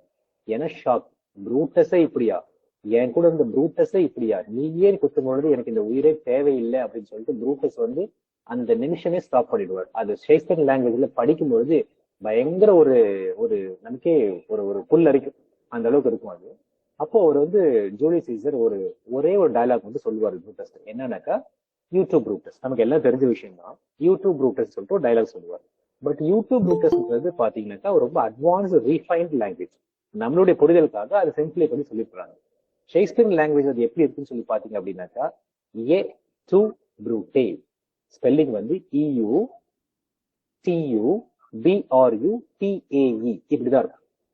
ஏ டு ப்ரூட்டே, இங்க டு ப்ரூட்டஸ் அப்படின்றத ஏ டு ப்ரூட்டே. இதுதான் வந்து ஓல்டு சாக்சான் இங்கிலீஷ். இந்த ஓல்டு இங்கிலீஷ் ஸ்டைல் அந்த ஸ்டைல்ல இப்படிதான் இருக்கும். ஸோ இந்த மாதிரி லாங்குவேஜ் வருது. இப்ப நம்ம படிக்கிற இங்கிலீஷ் வந்து கம்ப்ளீட்டா மாடர்ன் இங்கிலீஷ் அண்ட் ரொம்ப சிம்பிள் இங்கிலீஷ். எக்ஸாக்டா ஓல்டு இங்கிலீஷ் நீ பார்க்கணும்னு சொல்லி பாத்தீங்கன்னு வச்சுக்கோங்களேன், கொஞ்சம் ஓல்டு கொஞ்சம் go back if you want to see the old English, Bible King James version அப்படின்னு சொல்லிட்டு பைபிள் இருக்கு. It is consider it is a literature book. I am not introducing this as a religious book. Literature புக்கா நீங்க king James version தான் வாங்கணும். இப்ப நிறைய Bibles வந்து ரொம்ப சிம்பிளை பண்ணிட்டாங்க. கிங் ஜேம்ஸ் வெர்ஷன் வாங்கி பாத்தீங்க அப்படின்னாக்கா, நாட் நவ், நீங்க ஒரு வேலை நீங்க பார்க்கணும்னு பாத்தீங்கன்னாக்கா அதுல வந்து உங்களுடைய ஓல்டு இங்கிலீஷோடைய ஹிண்ட் உங்களுக்கு தெரியும் நிறைய. Okay, come here, let us come here. So இவர் வந்து 2 book, king Alfred, he is known as the father of English prose, அது மாத்திரம் கிடையாது. He translates two important works. One வந்து both is consolation of philosophy, also called as deconsolation of philosophy. Then Bede's ecclesiastical history from Latin. இதை ரெண்டுமே வந்து அவர் translate பண்றாரு. Next we come to literary characteristics. Most of the works are in oral traditions because of lack of printing press. So அந்த டைம்ல press கிடையாது. Press பாத்தீங்கன்னாக்கா சுத்துன்னு அறவே கிடையாது. பிரஸ் வந்த இயர் பாத்தீங்கன்னா 15th centuryல தான் பிரஸ்ஸே வந்துச்சு உள்ள. இவங்க பாத்தீங்கன்னாக்கா 1066 உள்ள இருக்கிறாங்க. ஸோ பிரஸ்ஸே இல்லை. ஸோ ஓரல் ட்ரெடிஷன்ஸ் தான் இருந்தது. ஒருத்தர் சொல்ல இன்னொருத்தர் கேட்டு அதை அப்படியே ஸ்ப்ரெட் பண்றது. இந்தியாவிலேருந்து நிறைய languages even today some languages are present in oral only. It cannot be written but can be spoken. இப்படி வந்து நிறைய இருக்கு. ஸோ பிரஸ் இல்லாதனால நிறைய ஓரல் ட்ரெடிஷன்ஸா இருந்தது. Many old English stories are based on wars and battles. இந்த old English stories வந்து wars and battles நமக்கே தெரியும். இப்போ Mahabharatam, Ramayanam, old history, kings எடுத்தாவே கிங் அப்படின்னாவே வார்ஸ் அண்ட் பேட்டில்ஸ் தான் நமக்கு தெரியும் இல்லைங்களா. வார் இல்லாத கிங் அப்படின்றத பார்த்தாக்கா ரொம்ப ஆச்சரியமான விஷயமா இருக்கும். அசோகா வந்து வார் இல்லாம இருந்தாருன்னா பட் ஹி ஃபாட் மெனி பேட்டில்ஸ் இல்லைங்களா. மெனி பேட்டில்ஸ் ஃபைட் பண்ணிட்டு கலிங்கான்ற வார்ல அவர் வந்து மனம் மாறி அதுக்கு மேல ஃபைட் பண்ணாம he just served himself as a monk all over to the world. But அவருமே wars and battles face பண்ணிருக்காரு. So like that, in the old English stories are mainly based on wars and battles. Many old English writings are anonymous. Anonymous அப்படின்னு சொல்லினா என்னன்னாக்கா authors are not known. யார் எழுதிருக்கான்னு தெரியப்படவில்லை. anonymous இல்லைங்களா. Many old English writings are anonymous. Then ஒரு ரெண்டு name introduce பண்ணி விடுறேன். One is Cadman and Cynewulf. Cadman and Cynewulf are the two known writers of Old English. So Cadman, Cynewulf ரெண்டு பேருமே two known writers of Old English. Kindly note it down. இந்த ரெண்டு Old English name தான். Apart from next to King Alfred, Old Englishல known தெரியப்பட்ட ரெண்டு writers வந்து Cadman and Cynewulf. Some works of Old English had been got from the manuscript called the Exeter book. Old English உடைய some works எதுல இருந்து கிடைச்சாங்க? Manuscript அப்படின்னாக்க எழுதப்பட்ட ஒரு தாள்ல இருந்து கிடைச்சது. ஒரு மேபி சுருட்டலா ஏதாவது சம்திங் லைக் தட், ஒரு தோல் காவியம் அந்த மாதிரி இருக்கும். அதுல இருந்து கிடைச்சது. என்ன அந்த புக் பேர், அந்த மேனுஸ்கிரிப்ட் பேர் என்னன்னாக்கா த எக்ஸீட்டர் புக் அப்படின்ற மேனுஸ்கிரிப்ட்ல இருந்து சில ஓல்ட் இங்கிலீஷுடைய ஒர்க்ஸ் நமக்கு கிடைச்சது. Right. Some works are Beowulf. So அப்படி கிடைக்கப்பட்ட புக்ஸ்ல ஒரு சில ஃபேமஸான புக்ஸ் அப்படின்னாக்கா பியோவல்ஃப் ரொம்ப ஃபேமஸான புக். இது பாத்தீங்கன்னாக்கா consist of nearly 3000 lines. 3000 lines. It is an epic poem. What is epic? எபிக்னா புராணம் நல்ல லாங்கா பெரிய கோர்ஸ் எவ்ரிதிங் வந்து ஒரு டிஃப்ரெண்டா இருக்கும். ஒரு பாட்டு மாதிரி இருக்கும், கவிதை வடிவில் இருக்கும், அப்படியே லாங்கா போயிட்டே இருக்கும். இப்ப நம்ம படிக்கிற போம்ஸ் மாதிரி இருக்காது. இப்பெல்லாம் பாத்தீங்கன்னா ஹைக்கூன்னு சொல்லிட்டு கவிதை வந்துருச்சு. 4 லைன் தான் படிச்சு கிளம்பிடுவோம். அவ்வளவுதான். நமக்கும் டைம் இருக்கு. ஒரு லாங் ஒரு கவிதைலாம் ஒரு 10 லைன்ஸ் கவிதை கேட்கும் போதே நம்ம 5th லைன்லயே நம்ம சலிச்சிடறோம். அந்த அளவுக்கு டைம் வந்து அந்த அளவுக்கு ஒரு ப்ரிஷியஸ் ஆயிடுச்சு இந்த டைம்ல. பட் அந்த காலத்துல பாத்தீங்கன்னாக்கா இந்த லைன்ஸ் பாருங்க, 3000 lines epic poem. It was considered as the important work of Old English. Kindly note it down this also.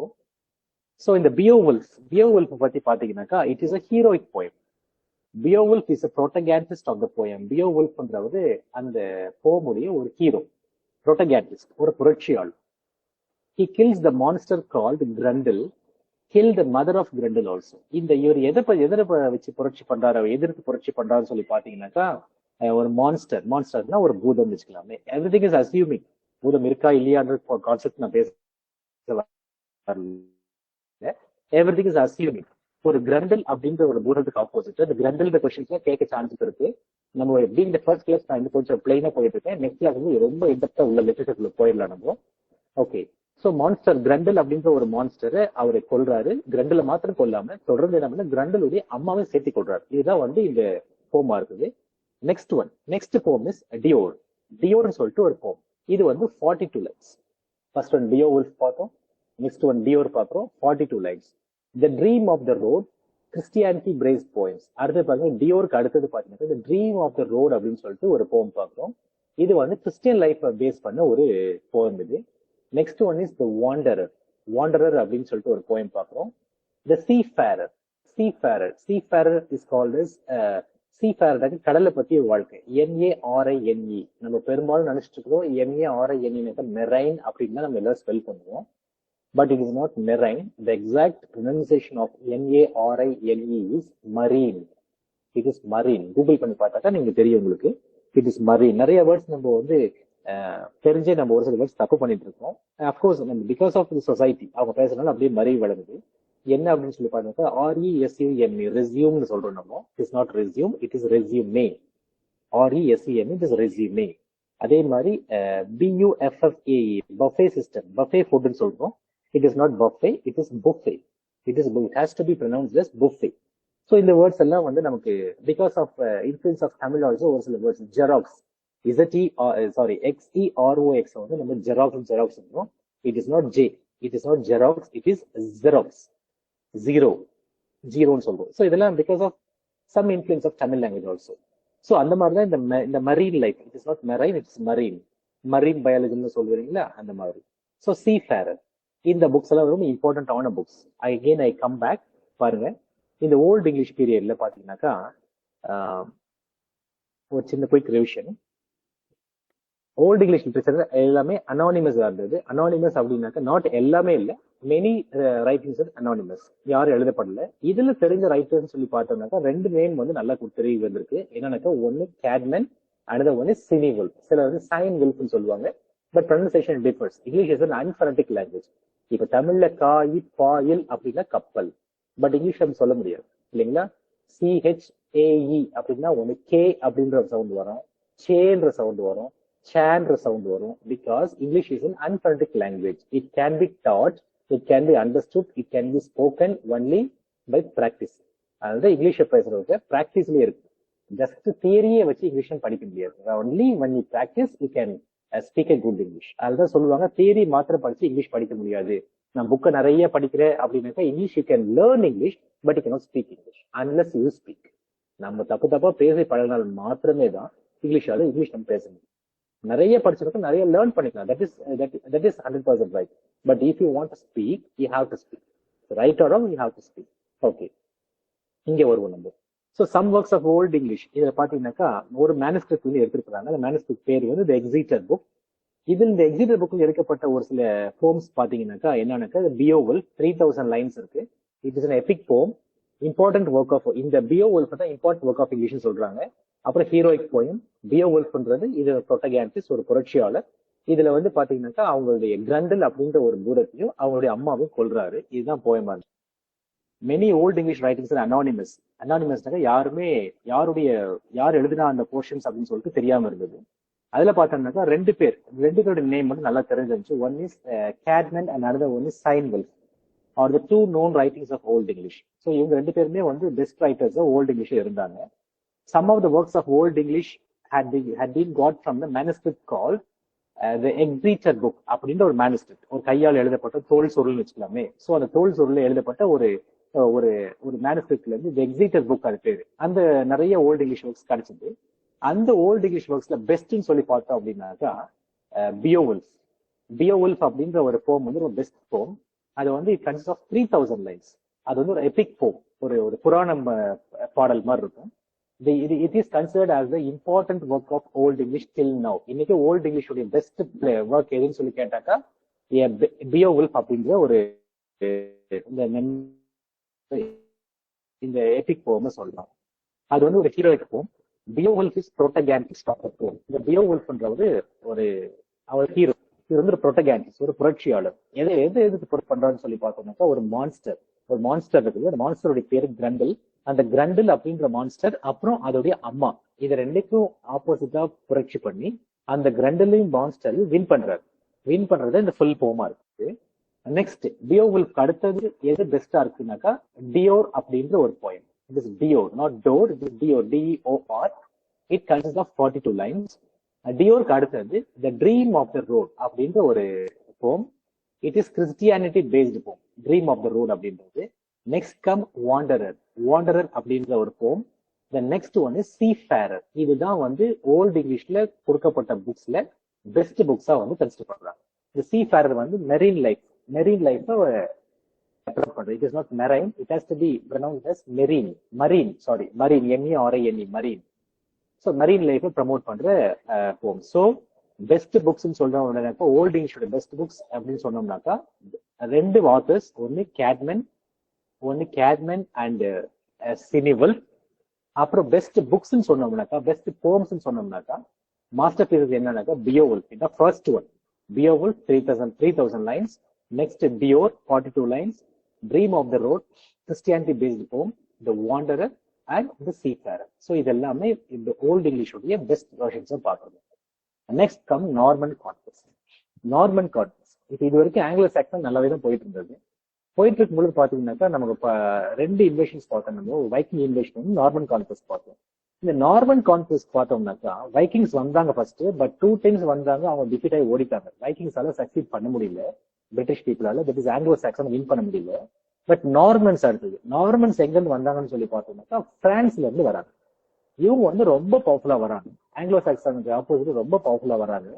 இவங்களால ஆங்கிலோ சாக்சன் வந்து இவங்க கூட வந்து ஃபைட் பண்ணி வித்ஸ்டாண்ட் பண்ண முடியாத கண்டிஷன் வந்து பவரா வந்தாங்க. வைக்கிங்ஸ் துரத்திட்டாங்க, பட் இவங்கள வந்து என்ன பண்ண முடியலனாக்கா அவங்களோட ஃபைட் பண்ணி ஆப்போஸ் பண்ணி வின் பண்ண முடியல. சோ என்ன நடந்தது, நார்மன் வந்து 1066 இங்கிலாந்துல காலை வச்சு இங்கிலாண்டை கேப்சர் பண்ண ஆரம்பிச்ச உடனே there comes the end of Anglo Saxon period. அதோடு முடியுது. அதோட ஆங்கிலோ சாக்சன் பீரியட் முடியுது. த எண்ட் ஆஃப் வைக்கிங் உடைய இன்வேஷன்ஸ் பீரியட் கம்ப்ளீட்டா முடியுது. The end of old English. So எல்லா ஓல்ட் இங்கிலீஷும் அதோடு சப்சைட் ஆகுது. நம்ம அந்த ஸ்டெப் தான் பார்த்தோம்னாக்கா நம்ம மிடில் இங்கிலீஷ்குள்ள என்டர் ஆகணும். ஸோ மிடில் இங்கிலீஷ் பீரியட்குள்ள என்டர் ஆகணும். இந்த நார்மன்ஸ் எங்க இருந்து வந்தாங்கன்னு சொல்லிட்டு பார்த்தோம்னாக்கா Normandy. There was a place in France called Normandy. இந்த நார்மாண்டின்ற பிளேஸ்ல இருந்தா வைக்கிங்ஸ் இந்த நார்மன்ஸ் உள்ள வந்தாங்க. அதுல பார்த்தோம்னாக்கா வில்லியம் அப்படின்றவர் வந்து அந்த பிரான்ஸோடைய நார்மாண்டியோட கிங்கா இருக்கார். இந்த வில்லியம் என்ன பண்றாரு, he came to Kent with his battle to capture Britain. அவருடைய பேட்டில் ஒரு பெரிய படையை கூட்டிட்டு கென்ட்டுக்கு வராரு. Kent is a place in England that we know very well. So கென்ட்டுக்கு வராரு. கென்ட்டுக்கு வந்துட்டு அவருடைய பேட்டில் பிரிட்டன் நோக்கி கேப்சர் ஃபைட் பண்ணிட்டு அவர் வந்து ஹோல் பிரிட்டனை வந்து தன்னுடைய ஹோல்டுக்கு கொண்டு வந்துடுறாரு. யாருன்னாக்கா இந்த வில்லியம். ஹோல்டு கொண்டு வந்த உடனே பிரான்ஸ் வந்து பிரிட்டனை ஆக்குபை பண்ணிட்டாங்க. So there starts Middle English, the end of old English, the end of old Anglo Saxon. So already நம்ம பார்த்தோம். இப்போ அவங்க பிரான்ஸ் வந்த உடனே ஃபர்ஸ்ட் என்ன செய்வாங்க அப்படின்னாக்கா they started to promote their language. So பிரெஞ்சை வந்து உள்ள கொண்டு வந்தாங்க. ஸோ இது வரைக்கும் லாட்டின்ல நிறைய பப்ளிஷிங்ஸ் இருந்தது. அதுக்கப்புறம் நம்ம கிங் ஆல்ஃபிரட் வந்து கொஞ்சம் ஓல்டு ஆங்கிலோ சாக்சன்ல ஒரு சில புக்ஸ் கன்வெர்ட் பண்ணியிருந்தாரு. ஃப்ரம் லாட்டின்ல இருந்து கன்வெர்ட் பண்ணாரு. நம்ம பார்த்தோம், 2-3 புக்ஸ் பார்த்தோம். நம்ம பீட்ஸ் உடைய புக்கும் அப்புறம் போத்திஸ் உடைய புக்கும் அவர் டிரான்ஸ்லேட் பண்ணியிருந்தாரு. இப்ப திருப்பி பிரான்ஸ் உள்ள வந்தது. பிரெஞ்சுடைய ஆதிக்கம் ரொம்ப ஜாஸ்தியா இருக்கு. ஸோ பார்த்தோம்னா பாருங்க என்ன நடக்குதுன்னாக்கா Normans influenced French all over England. So பிரெஞ்சை வந்து இங்கிலாந்து ஃபுல்லா பரவ வச்சிருக்காங்க. Then this is how here starts the middle English period with French English. So இதுதான் வந்து நம்ம middle English period start up ஆகும். Right. So French became the official language. முக்கியமான ஒரு சேஞ்ச் நடந்துச்சு. என்ன சேஞ்ச் சொல்லி பாத்தீங்கன்னாக்கா அந்த French became the official language of England. ரொம்ப ஆச்சரியமான ஒரு காரியம். ஸோ இங்கிலீஷ் வர்றதுக்கு முன்னாடி இங்கிலாந்துலயே பிரெஞ்ச் லாங்குவேஜ் அபிஷியல் லாங்குவேஜ் இருந்திருக்கு இந்த மிடில் இங்கிலீஷ் டைம்ல. ஓகே. ஸோ இப்போ பார்த்தா என்னாச்சு, எல்லாமே பிரெஞ்சு வர ஆரம்பிச்சு, பிரெஞ்சு புக்ஸ் உள்ள வந்தது. எப்படி லாட்டினுடைய இன்ஃபுளுன்ஸ் ரொம்ப ஜாஸ்தியா இருந்தோ இப்போ லாட்டினுடைய இன்ஃபுளுன்ஸ் அப்படியே சப்சைட் ஆகி பிரெஞ்சுடைய இன்ஃபுளுன்ஸ் வந்து ரொம்ப ஜாஸ்தியாகுது. French become the official language, கோர்ட்ல வர லாங்குவேஜ், கவர்மெண்ட்ல அப்ப இருந்த கவர்மெண்ட்ல பாஸ் ஆகிற லாங்குவேஜ் எல்லாமே யூஸ் பண்ணாங்க, பிரெஞ்சு யூஸ் பண்ண ஆரம்பிச்சாங்க. ஒரு கட்டத்துல எப்படி இருந்தது தெரியுங்களா, இந்த ஓல்டு இங்கிலீஷ் டைம்ல எல்லாம் பாத்தீங்கன்னாக்கா மிடில் இங்கிலீஷ் டைம்ல ரொம்ப ரிச் பீப்புள் எல்லாம் பிரெஞ்சு தான் பேசுவாங்க. ரிச் பீப்புள் பிரெஞ்சு பேசுவாங்க. மிடில் கிளாஸ் பீப்புள் வந்து லாட்டின் பேசுவாங்க. லோயர் கிளாஸ் பீப்புள் இங்கிலீஷ் பேசிட்டு இருந்தாங்க. That was the condition at the start of middle English. ரொம்ப ஆச்சரியமான விஷயம். இன்னைக்கு நம்ம இங்கிலீஷ் பேசினா ரொம்ப ஆச்சரியமா பாக்குறோம். பட் ஒரு காலத்துல இந்த மிடில் இங்கிலீஷ் ஸ்டார்ட்ல இங்கிலீஷ் பேசினாக்கா அவங்க வந்து கீழ்த்தரமான ஜாதி அப்படிதான் கன்சிடர் பண்ணாங்க. அவங்க பிரெஞ்சு பேசினாக்கா ரொம்ப உயர்ந்தவங்க, அரிஸ்டோகிராட்ஸ், ரொம்ப பணக்காரர்கள், செல்வந்தர்கள் சொல்லிட்டு ஒரு பெரிய அரச குல சேர்ந்தவர்கள், ஒரு கவர்மெண்ட் சைட்ல வந்து ஒரு பவர்ஃபுல்லா இருக்கிறவங்க கன்சிடர் பண்ணிட்டு இருக்காங்க. ஸோ என்ன ஆனாக்கா பிரெஞ்சு இன்ஃபுளுன்ஸ் ரொம்ப ஜாஸ்தியா வந்து இங்கிலீஷ் ஸ்பீக்கிங் பீப்புள் வந்து ரொம்ப குறைவா இருந்தாங்க. பேசுறவங்கள லோயர் கிளாஸ் பீப்புளா வந்து கன்சிடர் பண்ணாங்க. ஓகே, நவ் இப்போ பிரெஞ்சு இங்கிலீஷ் வந்து ஸ்டார்ட் ஆகுது, பிரெஞ்சு பீப்புள் வந்து ஸ்டார்ட் ஆகுது. கவனிங்க, middle English period with French English. Okay, now middle English அப்படின்னாவே நமக்கு ஞாபகம் வர வேண்டிய ஃபர்ஸ்ட் நேம் யாருன்னாக்க Chaucer, Geoffrey Chaucer. Geoffrey Chaucer தான் நமக்கு மிடில் இங்கிலீஷ்னாவே ஞாபகம் வர வேண்டிய முக்கியமான ஒரு ஆள், ஜெஃப்ரி சார்ல்ஸ். ஜெஃப்ரி சார்ல்ஸ்னா யார் ஞாபகம் வரும், அவருடைய புக் என்ன ஞாபகம் வரும் அப்படின்னு இன்னைக்கு யாருக்கிட்ட சொல்ல முடியும், நம்ம கேன்டர்பரி டேல்ஸ். கேன்டர்பரி டேல்ஸ் ஒரு ஃபேமஸான புக்கை நம்ம எல்லாருக்குமே சொல்ல முடியும். ஓகே, இதுல பாத்தீங்கன்னா பாருங்க, ஜெஃப்ரி சார்ல்ஸருடைய ஏஜ் இஸ் 1340 to 1400. ஜெஃப்ரி சார்ல்ஸருடைய ஏஜ் இஸ் 1340 to 1400. உள்ள வந்துட்டு கிட்டத்தட்ட 700 ஒரு கிட்டத்தட்ட ஒரு 1500 இயர்ஸ்க்கு வந்து மிடில் இங்கிலீஷுடைய ஆதிக்கம் ஜாஸ்தி இருந்தது. அகெயின் ரிப்பீட், ஓல்ட் இங்கிலீஷுடைய இயர் வந்து 450 to 1066. மிடில் இங்கிலீஷுடைய பீரியட் ஃப்ரம் 1340 to 1500. 1340 to 1500. இதுல சார்ல்ஸருடைய ஏஜ் சொல்லி பாத்தீங்கன்னாக்கா 1340 to 1400, 60 இயர்ஸ் அவர் வாழ்ந்தாரு. இந்த சார்ல்ஸருடைய ஸ்பெஷாலிட்டி அப்படின்னு பார்த்தோம்னாக்கா, born in the reign of Edward III. Edward 3ன்னு படிக்கூடாது, எட்வர்ட் த தேர்ட்னு படிக்கிறது is correct reading. Roman letters படிக்கும்போது முன்னாடி த போட்டு படிக்கிறது it is best. Edward the third, Edward the third அப்படின்ற கிங் இருக்கும்போது அவரு பிறந்து lived through Richard the second, Richard the second king இருக்கும்போது அவரு வாழ்ந்து died in the year after Henry the fourth. Henry the fourth king கிட்ட அவர் வந்து மரிச்சார். ஸோ 3 கிங்ஸை வந்து அவருடைய லைஃப்ல பார்த்தவர். It may be asked in one marks also, kindly note it down. Right, இப்போ இதுக்கப்புறம் அப்பார்ட் ஃப்ரம் சார்ல்ஸ் வேற யார் யார் பெஸ்ட் பிளேஸ் ஆக்குபை பண்றாங்கன்னு சொல்லி பாத்தீங்கன்னா, Dryden. Dryden is also one of the very important writer of middle English. இவரை என்னன்னு சொல்றாங்கன்னு சொல்லி பார்த்தோம்னா, father of English literature. Kindly note it down. Father of English ப்ரோஸ்ன்னு சொல்லிட்டு நம்ம ஏற்கனவே ஒருத்தரை பார்த்தோம், கிங் ஆல்ஃபர்டை பார்த்தோம். ஃபாதர் ஆஃப் இங்கிலீஷ் லிட்ரேச்சர்ன்ற ஒரு பெரிய பட்டத்தை யார் கொடுக்குறாங்கன்னு சொல்லி பாத்தீங்கன்னா, டிரைடனுக்கு கொடுக்குறாங்க. அடுத்தது ஹட்சன் அப்படின்னு சொல்லிட்டு ஒரு பாயிண்ட். ஹட்சனுக்கு என்ன நேம் கொடுக்குறாங்கன்னு சொல்லி பார்த்தோம்னாக்கா, first national poet of England அப்படின்னு சொல்லிட்டு ஒரு அழகான ஒரு நேம் கொடுக்குறாங்க. இதெல்லாம் அவங்களுடைய ஃபேமஸான names, you must note it down. அடுத்து பாத்தீங்கன்னா சார்ல்ஸ். சார்ல்ஸுடைய ஸ்பெஷாலிட்டி என்னன்னு சொல்லி பார்த்தோம்னாக்கா, இப்போ வெஸ்ட்மினிஸ்டர் அபை, இப்போ நம்மளுடைய புரிதலுக்காக பார்த்தோம்னா மெரினா பீச், ஒரு சில தலைவர்களுடைய நல்லடக்கம் மெரினா பீச்சில் நடந்திருக்குது இல்லைங்களா. சாதாரண யாருமே மெரினா பீச் அடக்கம் செஞ்சிட முடியாது. சோ அடக்கம் செய்யணும், கண்டிப்பா அதுக்கான பொசிஷன் இருக்கணும், அதுக்கான பவர் இருந்தா மாதிரி மெரினா பீச்ல அடக்கம் செய்ய முடியும். ஏன் அப்படின்னாக்கா, அவங்க they are considered very special இன்னைக்கு வரைக்கும் நம்ம தமிழ்நாட்டுல. அதே மாதிரி வெஸ்ட்மினிஸ்டர் ஆபை அப்படின்னு சொல்லிட்டு ஒரு இடம் இருக்குது இங்கிலாந்துல. அந்த வெஸ்ட்மினிஸ்டர் ஆபைல வந்து ஒரு வெரி ஸ்பெஷல் பிளேஸ். அங்க வந்து ஒருத்தர் புதைக்கிறாங்கன்னு சொன்னாவே அவங்க வந்து ஒரு பெரிய ராஜாவா இருக்கணும், இல்லைன்னா ராஜ குலத்தை சேர்ந்தவங்களா இருக்கணும், இல்லைன்னா very important personality of English கண்ட்ரியா இருந்தா மாத்திரமே வெஸ்ட்மினிஸ்டர் ஆபைல புதைக்க முடியும். அப்படி இருக்கிற காலத்துல வெஸ்ட்மினிஸ்டர் ஆபைல புதைக்கப்பட்ட முதல் போயட் யார் அப்படின்னா Geoffrey Chaucer. Note this point, is very important point, it may be asked. So Westminster ஆபைல அதுக்கப்புறம் வரவங்க நிறைய பேர் புதைக்கப்பட்டாங்க. பட் புதைக்கப்பட்ட முதல் போயட் யார் அப்படின்னு சொன்னாக்கா ஜெஃப்ரி சார்ல்ஸ். இவர் புதைக்கப்பட்டதுக்கு ஒரு காரணமும் இருக்கு. இவர் நல்ல போயட்னால மாத்திரம் புதைச்சாங்கன்னு சொல்லி நினைச்சிட வேண்டாம். இவர் பார்த்தோம்னாக்கா அந்த கிங் அவர் இருந்த காலத்துல வந்து அந்த கிங்குடைய ஒரு கோர்ட் போயட்டா இருந்தார். கோர்ட் போயட் அப்படின்னாக்கா அந்த ராஜ அரண்மனையில வந்து ஒரு முதன்மை கவிஞனா இருந்தார். அதனால வந்து இவருக்கு வந்து நல்ல ஒரு வரவேற்பு இருந்தது. அதுக்கு புதைக்கப்பட்ட இடம் கிடைச்சது. அது மாத்திரம் சொல்ல முடியாது, இவருடைய பெஸ்ட் ஒர்க்ஸ். ஏன்னா சார்ல்ஸரால நம்ம இங்கிலீஷ் லிட்டரேச்சர் கிடைச்ச ரேவல் எண்ணு கடங்காதது. சார்ல்ஸை ப்ரமோட் பண்ணி தூக்கி நிறுத்தினது, இங்கிலீஷ் நான் மேல கொண்டு வரேன்னு சொல்லிட்டு இங்கிலீஷை தூக்கி நிறுத்தினது சார்ல்ஸ். அதை ஹைலைட் பண்ணது வந்து ஷேக்ஸ்பியர். சோ இவருக்கு வந்து வெஸ்ட்மினிஸ்டர் ஆபைல இவருக்கு பரியலுக்கு இடம் கிடைச்சது. Next one 100 Years War. சார்ல்ஸோட பீரியட்ல ஒரு வார் நடந்துச்சு. It is called as 100 Years War. It extended from 1337 to 1453. Sir 1337 to 1453 100 Years War இருக்கும். ஜாஸ்தியா வருதுன்னு சொன்னாக்கா ஒரு சின்ன கேப் விட்டு 3 phases இந்த வார் நடந்தது. சரிங்களா? எல்லாம் போனாக்கா எல்லாம் கூட்டினா almost not exactly but almost 100 இயர்ஸ்க்கு நேரா வரனால it is named as 100 Years Warன்னு சொல்றாங்க. இந்த வார் யாருக்கு நடுவில்? So that we must know. இந்த வார் யாருக்கு நடுவுனாக்கா between France and England. 100 Years War. The reason for war. இந்த ரீசன் என்னன்னு சொல்லி பார்த்தோம் அப்படின்னாக்கா,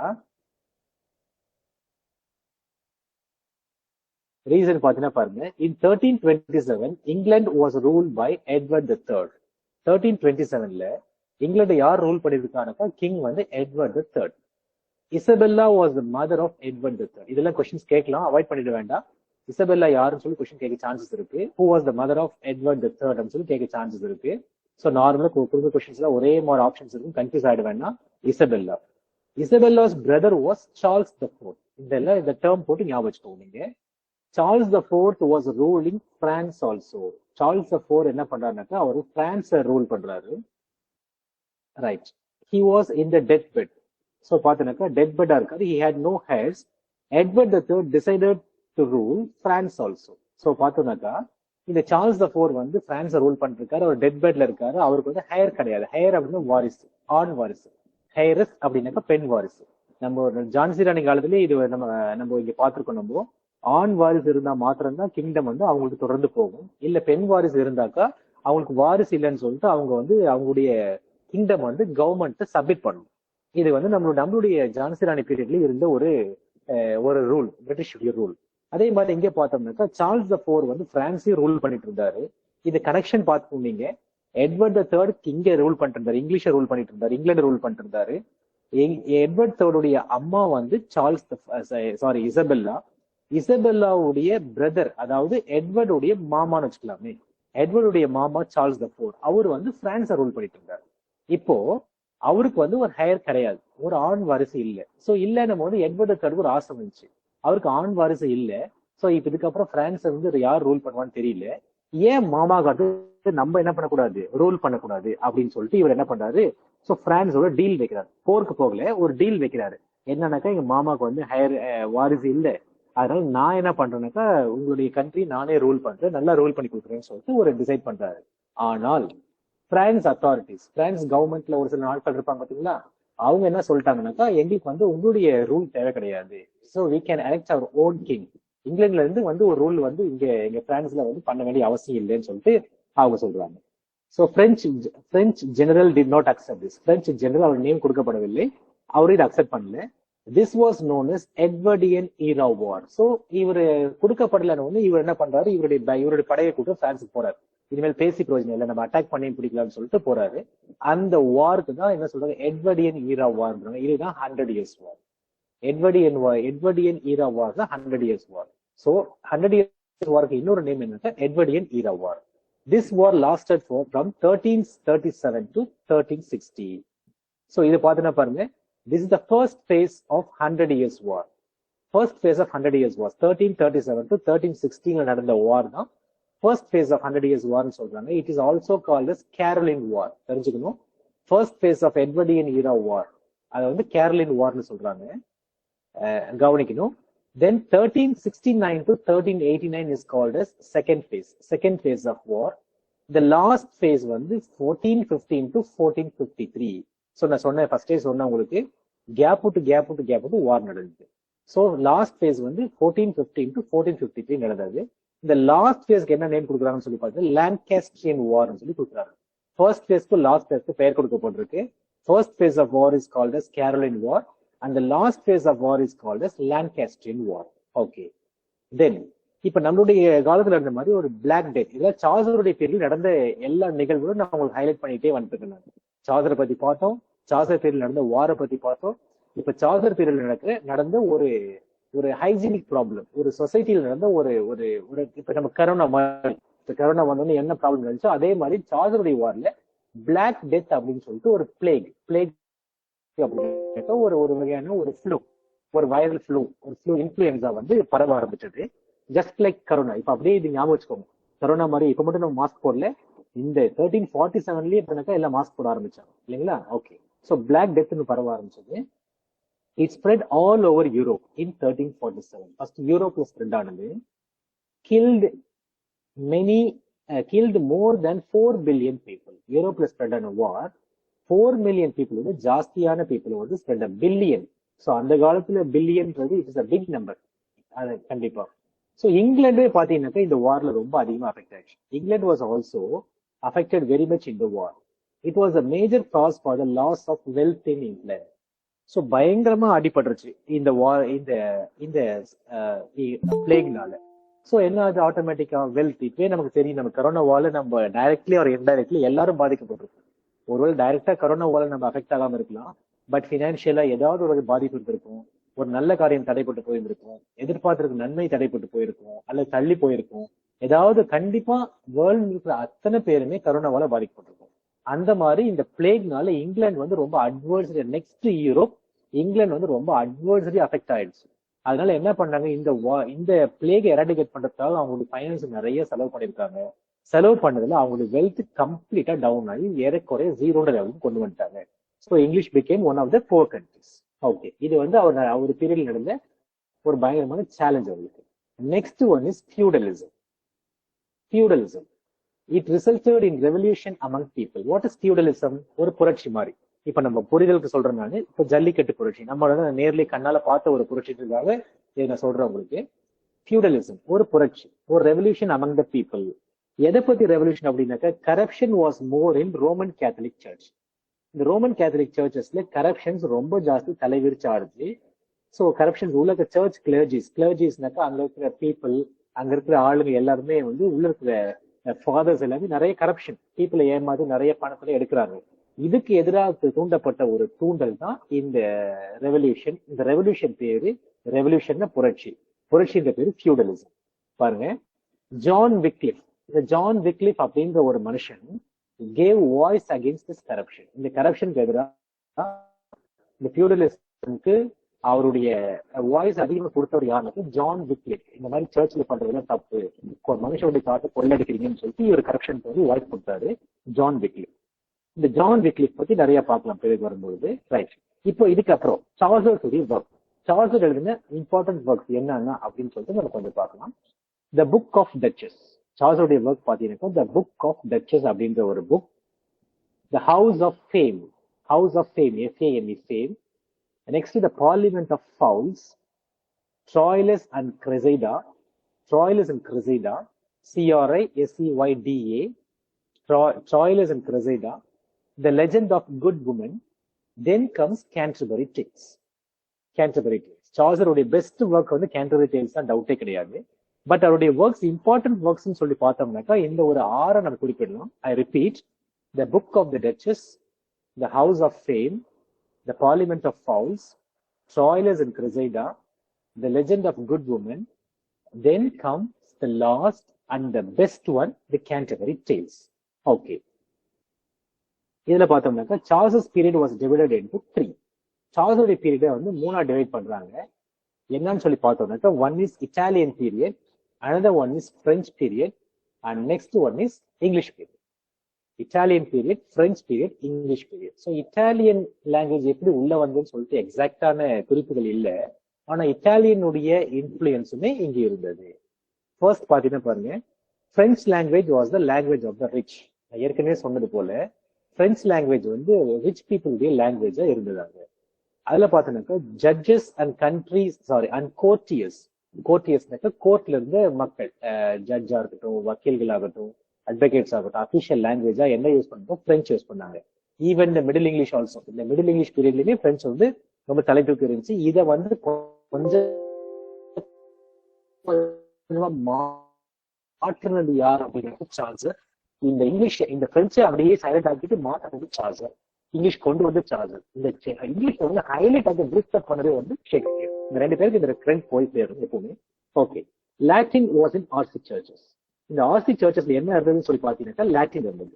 so Latin was used, RC means Roman Catholic churches.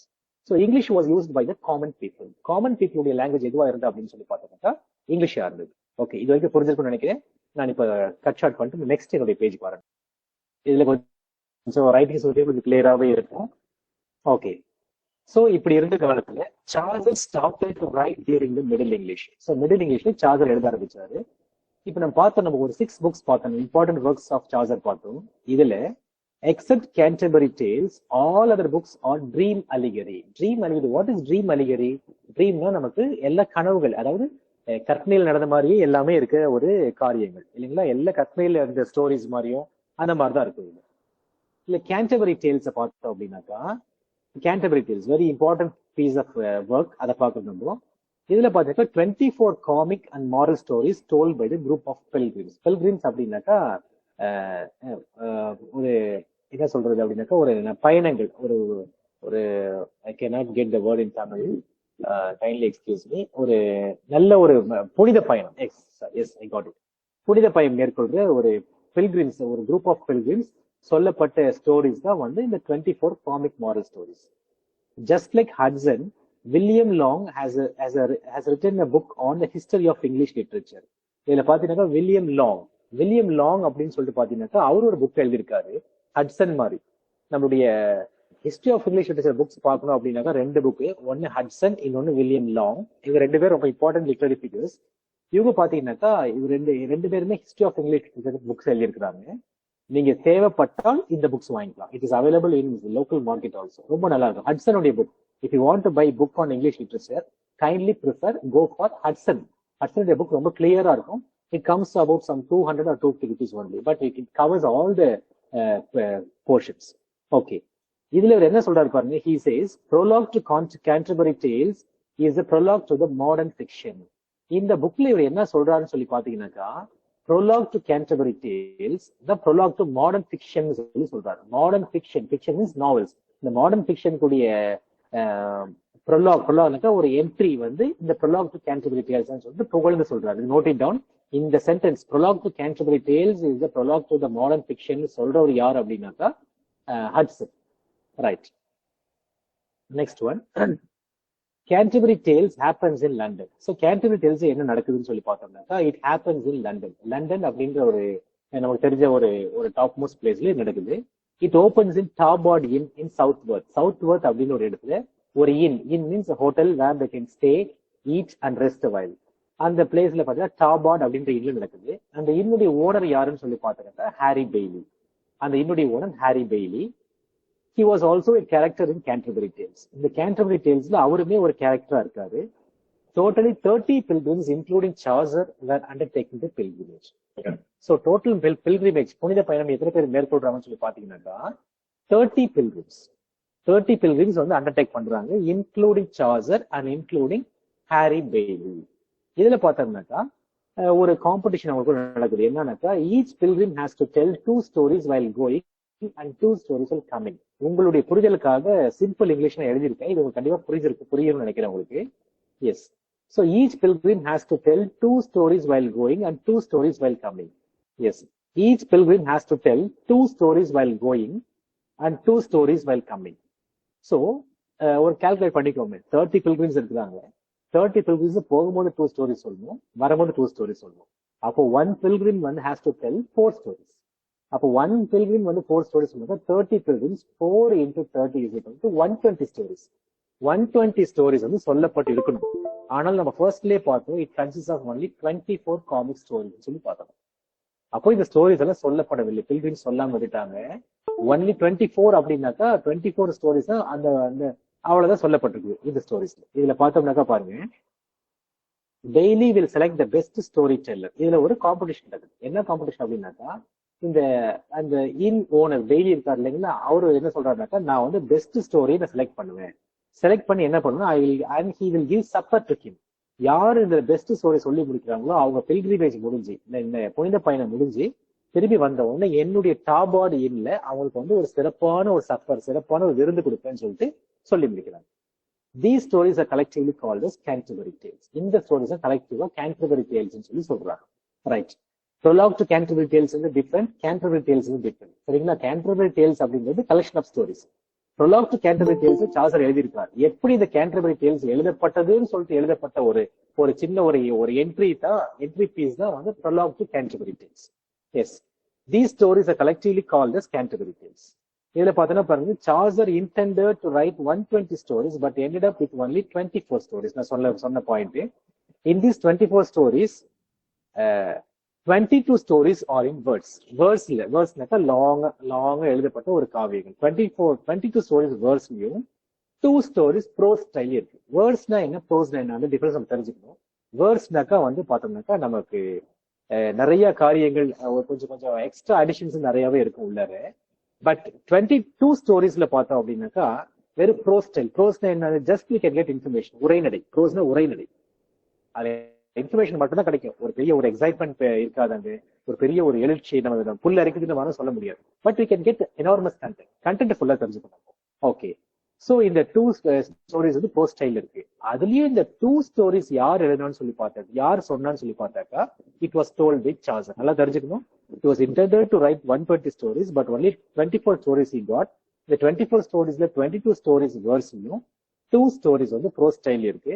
இந்த 2 ஸ்டோரிஸ் ப்ரோஸ்டைல் இருக்க 2 ஸ்டோரிஸ் யார் சொன்னான்னு பார்த்தாக்கா சார்சர். ரைட். இந்த 2 ஸ்டோரிஸ் என்னன்னு சொல்லி பார்த்தாக்கா, ஃபர்ஸ்ட் வந்து Tale of Melibea. Note it down, it is very important to you. Tale of Melibea. Melibea உடைய tale. Someone would say it was a boring of the tales. ஒரு சிலர் சொல்றாங்க Tale of Melibea வந்து ரொம்ப போரிங்கா இருக்குன்னு சொல்லி சொல்றாங்க. But it was a good story only. And another one is Sir Topaz. Sir Topaz is another tale of him in prose style. Actually, Sir Topaz. Right. In prologue, டோக்கல் என்ன சொல்றான்னு சொல்லி பாத்தீங்கன்னா, Chaucer introduced all the pilgrims separately, all the 30 pilgrims separately. சார்சர் என்ன செய்யறாருன்னா 30 ப்ரொலாக்ல 30 pilgrims செப்பரேட்டா introduce பண்றாரு ஃபர்ஸ்ட். சார்சருடைய முக்கியமான பாயிண்ட், இதனுடைய சக்சஸ், இந்த tale of Canterbury tales success எங்க இருக்குன்னு சொல்லி பார்த்தோம்னாக்கா, சார்சர் வந்து ஒரு கோர்ட் போயட்டா இருந்தாலும் கூட இவர் இன்ட்ரோடியூஸ் பண்ண இந்த கேரக்டர்ஸ் எல்லாமே எல்லா அடிமட்டத்திலிருந்து மேல இருக்க எல்லாத்தையும் கலந்து எடுத்திருக்காரு. இவருடைய லெவல்ல வந்து டாப் லெவல்ல மட்டும் கேரக்டர் செலக்ட் பண்ணாம அடிமட்ட சாதாரண பாமரன்ல இருந்து டாப் லெவல் வரைக்கும் அவரு கேரக்டர் செலக்ட் பண்ணிருக்காரு. அதுதான் ஒரு சக்சஸ் ஆகுது. இந்த கேரக்டர், இந்த 30 கேரக்டர்ஸ்ல the knight and squire or father and son, ஒரு சில கேரக்டர்ஸ் வந்து ரிலேட்டிவ்ஸா இருந்தாங்க. ரிலேட்டிவ்ஸ்னா என்ன, 2 கேரக்டர் வந்து அப்பா பையன், அம்மா பொண்ணு, தம்பி தங்கச்சி, அந்த மாதிரி. இதுல வந்து 2 கேரக்டர், நைட்னு ஒரு கேரக்டர் இருந்தது, ஸ்கொயர்னு சொல்லிட்டு ஒரு கேரக்டர் இருந்தது. இந்த 2 கேரக்டருமே பாத்தீங்கன்னாக்கா அப்பாவும் பையன். அதே போல பார்சன் அண்ட் பிளவுமேன், பார்சன் அண்ட் பிளவுமேன் இன்னொரு 2 கேரக்டர், இந்த பார்சன் அண்ட் பிளவுமேன் சொல்லிட்டு இன்னொரு 2 கேரக்டர் இருந்தது. இவங்க யாருன்னாக்கா பிரதர்ஸ். இந்த 2 பேர், ஒன்னு அப்பா பையன் ஒரு கேரக்டரும், பார்சன் அண்ட் பிளவுமேன் பிரதர்ஸ். ஸோ இவங்க வந்து ரிலேட்டிவ்ஸ் கேரக்டரை இன்ட்ரோடியூஸ் பண்ணிருக்காரு. அது மாத்திரம் இல்லாம இவர் இன்ட்ரோடியூஸ் பண்ண கேரக்டர்ஸ் 24 கேரக்டர்ஸ் யாருன்னு சொல்லிட்டு நம்ம பாத்துக்கலாம். சப்போஸ் கேட்க சான்சஸ் இருக்கு. Which is the character of Chaucer's, which is the character in Canterbury Tales அப்படின்னு சொல்லிட்டு கொஸ்டின் கேட்கலாம். Which is not the character of Canterbury Tales சொல்லிட்டு கொஸ்டின்ஸ் கேட்கலாம். So it is good to know all the 24 characters. அப்படியே படிக்கிற பாருங்க. First one is knight, second one is the wife of Bath, third one is pardoner, fourth one is the miller. இதெல்லாம் characters, the Canterbury டேல்ஸ்ல வர 24 characters. Fifth one is the prioress, பிரிசனர்ல prioress. Sixth one is the monk, seventh one is the friar, eighth one is the host, ninth one the parson, 10th one the squire, 11th one the reeve, 10th one the reeve, 11th one the clerk, 12th one the summoner, summoner caller, caller na yaru court la kooduvanga avanga. Then 13th one the man of law, 14th one the manciple, 15th one the merchant, next one the shipman, 17th one the physician, 18th one the franklin, 19th one the plowman, 20th one the guildsman. The guildsman the character la எத்தனை பேர் சொல்லிருக்காங்க? 5 guildsmen. What is guild? Guild means dedicated to service. மற்றவங்க service பண்ண dedicate பண்ணப்பட்ட மக்கள்னு சொல்லலாம், ஆண்கள்னு சொல்லலாம். இந்த கில்ஸ்மென்ல எத்தனை கில்ஸ் இருந்தாங்கன்னு சொல்லி பார்த்தீங்கன்னா 5 கில்ஸ்மென் இருந்தாங்க. நோட் பண்ணிக்கணும், 5 கில்ஸ்மென் were there. The next one is the cook. The next one is the yeoman. Then 23rd is the second nun அப்படின்னு சொல்லிட்டு ஒருத்தர் இருந்தாங்க. 24th is the nuns priest. So இவங்க எல்லாருமே அதனுடைய கேரக்டர்ஸா இருந்தாங்க. ஸோ பாத்தீங்கன்னா குக்ல கூட உள்ள இருக்காரு பாருங்க. குக்ல இருந்து, நைட்ல இருந்து, டாப் மோஸ்ட் கோர்ட்ல இருந்து ஒர்க் பண்றதுக்கு எல்லா ஒரு செட் ஆஃப் பீப்புளையும் எடுத்த ஒரு கேரக்டரா உள்ள போட்டாரு. And the next one, all these information are detailed in the prologue to Canterbury Tales with Chaucer. Prologue to Canterbury Tales இந்த கொடுக்கப்பட்ட இன்ஃபர்மேஷன் எல்லாமே கொடுக்கப்பட்டிருக்கு. Chaucer used all sets of characters in simple English. So character என்ன, Chaucer என்ன பண்ணாரு பாருங்க, இந்த French எல்லாம் எடுத்து ஓரம் போட்டுட்டு, லாட்டின் எல்லாம் எடுத்து ஓரம் போட்டுட்டு இதை வந்து இங்கிலீஷ்ல எழுதினார். ஒரு பாயிண்ட் நீங்க நோட் பண்ணிக்கணும், சார்சருடைய கேன்டர்பரி டேல்ஸ் தான் பக்கா இங்கிலீஷ் எழுதப்பட்ட புக்ஸ். அதுக்கு முன்னாடி நிறைய புக்ஸ் நம்ம பார்த்தோம் அவருடைய புக்ஸ், அதெல்லாமே இங்கிலீஷ்ல எழுதப்பட கிடையாது. அவர் இங்கிலீஷ் எழுதப்பட்ட ஃபர்ஸ்ட் புக் எழுதப்பட்ட கேன்டர்பரி டேல்ஸ் இந்த புக் தான். பாருங்க, this book the prologue P to C அப்படின்றது ப்ரொலாக் டு கேன்டர்பரி டேல்ஸ் ஷார்ட்டா எழுதியிருக்கேன். This book, Prologue to Canterbury Tales, is considered as the best book of Chaucer. So Chaucer உடைய best book சொல்லணும்னாக்கா எது சொல்லலாம் அப்படின்னாக்கா Prologue to Canterbury Tales சொல்லலாம். Right, இவருடைய காலத்துல வாழ்ந்த இன்னும் ஒரு சில பாயிண்ட்ஸ் யாரையாச்சும் சொல்லுவாங்க. ஜான் கவர் அப்படின்னு ஒரு போயிட், வில்லியம் லேங்லேண்ட் அப்படின்னு ஒரு போயிட், ஜான் பார்பர்ன்ற ஒரு போயிட். ஸோ இவங்க மூணு பேருமே பாத்தீங்கன்னா சாசர் காலத்துல வாழ்ந்த, சாசருக்கு அடுத்தபடியே சொல்லப்பட்ட பெஸ்ட் போயிட்ஸ் சொல்லிட்டு சொல்லலாம். As these writers wrote more about the common people, they are considered as mirror of the 14th century. இந்த ரைட்டர்ஸ் பாத்தீங்கன்னாக்கா பர்டிகுலர்லி இந்த மூணு பேர், John Paul, William Langland, John Barbour, இவங்க எல்லாருமே பார்த்தோம்னாக்கா 14th century காமன் பீப்புளை பத்தி எழுத ஆரம்பிச்சாங்க. அதனால இவங்க என்ன சொல்லிட்டாங்க அப்படின்னா mirror of the 14th century, 14th century கண்ணாடின்னு சொல்லிட்டு இவங்க சொல்ல ஆரம்பிச்சாங்க. வில்லியம் லேங்லேண்ட்ஸ், இதுல எழுதப்பட்ட வில்லியம் லேங்லேண்டுடைய புக் பாத்தீங்கன்னாக்கா Piers the Ploughman, Piers the Ploughman, social satire, சட்டையர்னு கிண்டல் பண்ணி எழுதுற புக், சொசைட்டி கிண்டல் பண்ணி எழுதியிருக்காரு இந்த புக்கு. அவர் எழுதின புக் பேர் வந்து ஃபயர்ஸ் த ப்ளவ்மேன், வில்லியம் லேங்லேண்டுடைய புக். அது இது எதை பத்தி என்ன புக் அப்படின்னு பார்த்தா vision of simple Christian life. ஒரு சிம்பிள் கிறிஸ்டியன் அவருடைய லைஃப் எப்படி சிம்பிளா இருக்கும், எப்படி புனிதமாகும் சொல்லிட்டு எழுதப்பட்ட ஒரு புக். சொசைட்டி நிறைய கிண்டல் பண்ணி எழுதியிருக்காரு. நெக்ஸ்ட் ஒன் பாத்தீங்கன்னாக்கா ஃபயர்ஸ் த ப்ளவ்மேன் சப்போர்ட்டட் பெசன்ஸ். பெசன்ஸ் அப்படின்னாக்கா ஃபார்மர்ஸ், அதாவது யாருனாக்கா விவசாயிகள், விவசாயிகளை சப்போர்ட் பண்ணி, பிளவ்மேன்னால விவசாயி நம்ம தெரிஞ்சிருக்கோம். ஸோ ஃபயர்ஸ் த ப்ளவ்மேன் வந்து பெசன்ஸை சப்போர்ட் பண்ணி எழுதின ஒரு புக் இது. Next John cover. John cover பாத்தீங்கன்னா ஒரு புக் பாத்தீங்கன்னா கன்ஃபெசியோ அமாண்டிஸ், கன்ஃபெசியோ அமாண்டிஸ் சொல்லிட்டு ஒரு புக் எழுதியிருக்கிறாரு அவரு. இது ஒரு இங்கிலீஷ் புக்ஸ் ஒரு பெரிய ஒரு போயம்னு சொல்லலாம். ஏன்னா நம்மளே ஆச்சரியப்படுற அளவுக்கு 33 லைன்ஸ் போயம் இது. 33,000 lines, 33,000 line middle English poem இது. ஸோ மிடில் இங்கிலீஷ் எழுதப்பட்ட பெரிய போயம் இதுதான், கன்ஃபெசியோ அமாண்டிஸ் அப்படின்ற poem. It is about lovers confession. ஒரு லவ்வர், ஒரு காதலன் வந்து அவருடைய கன்ஃபெஷன் என்னன்னா, அவருடைய எப்படி அவருடைய காதல் வாழ்க்கை நடக்குதுன்னு சொல்லிட்டு ஒரு கன்ஃபெஷன் தான் இந்த போயம் ஃபுல்லாவே இருக்கு. The first part of the poem is dedicated to the King Richard II. இதுல எழுதப்பட்ட இந்த போமுடைய ஃபர்ஸ்ட் பார்ட், என்ன 33,000 செவரல் பார்ட்ஸ் தான் கண்டிப்பா இருக்கணும்.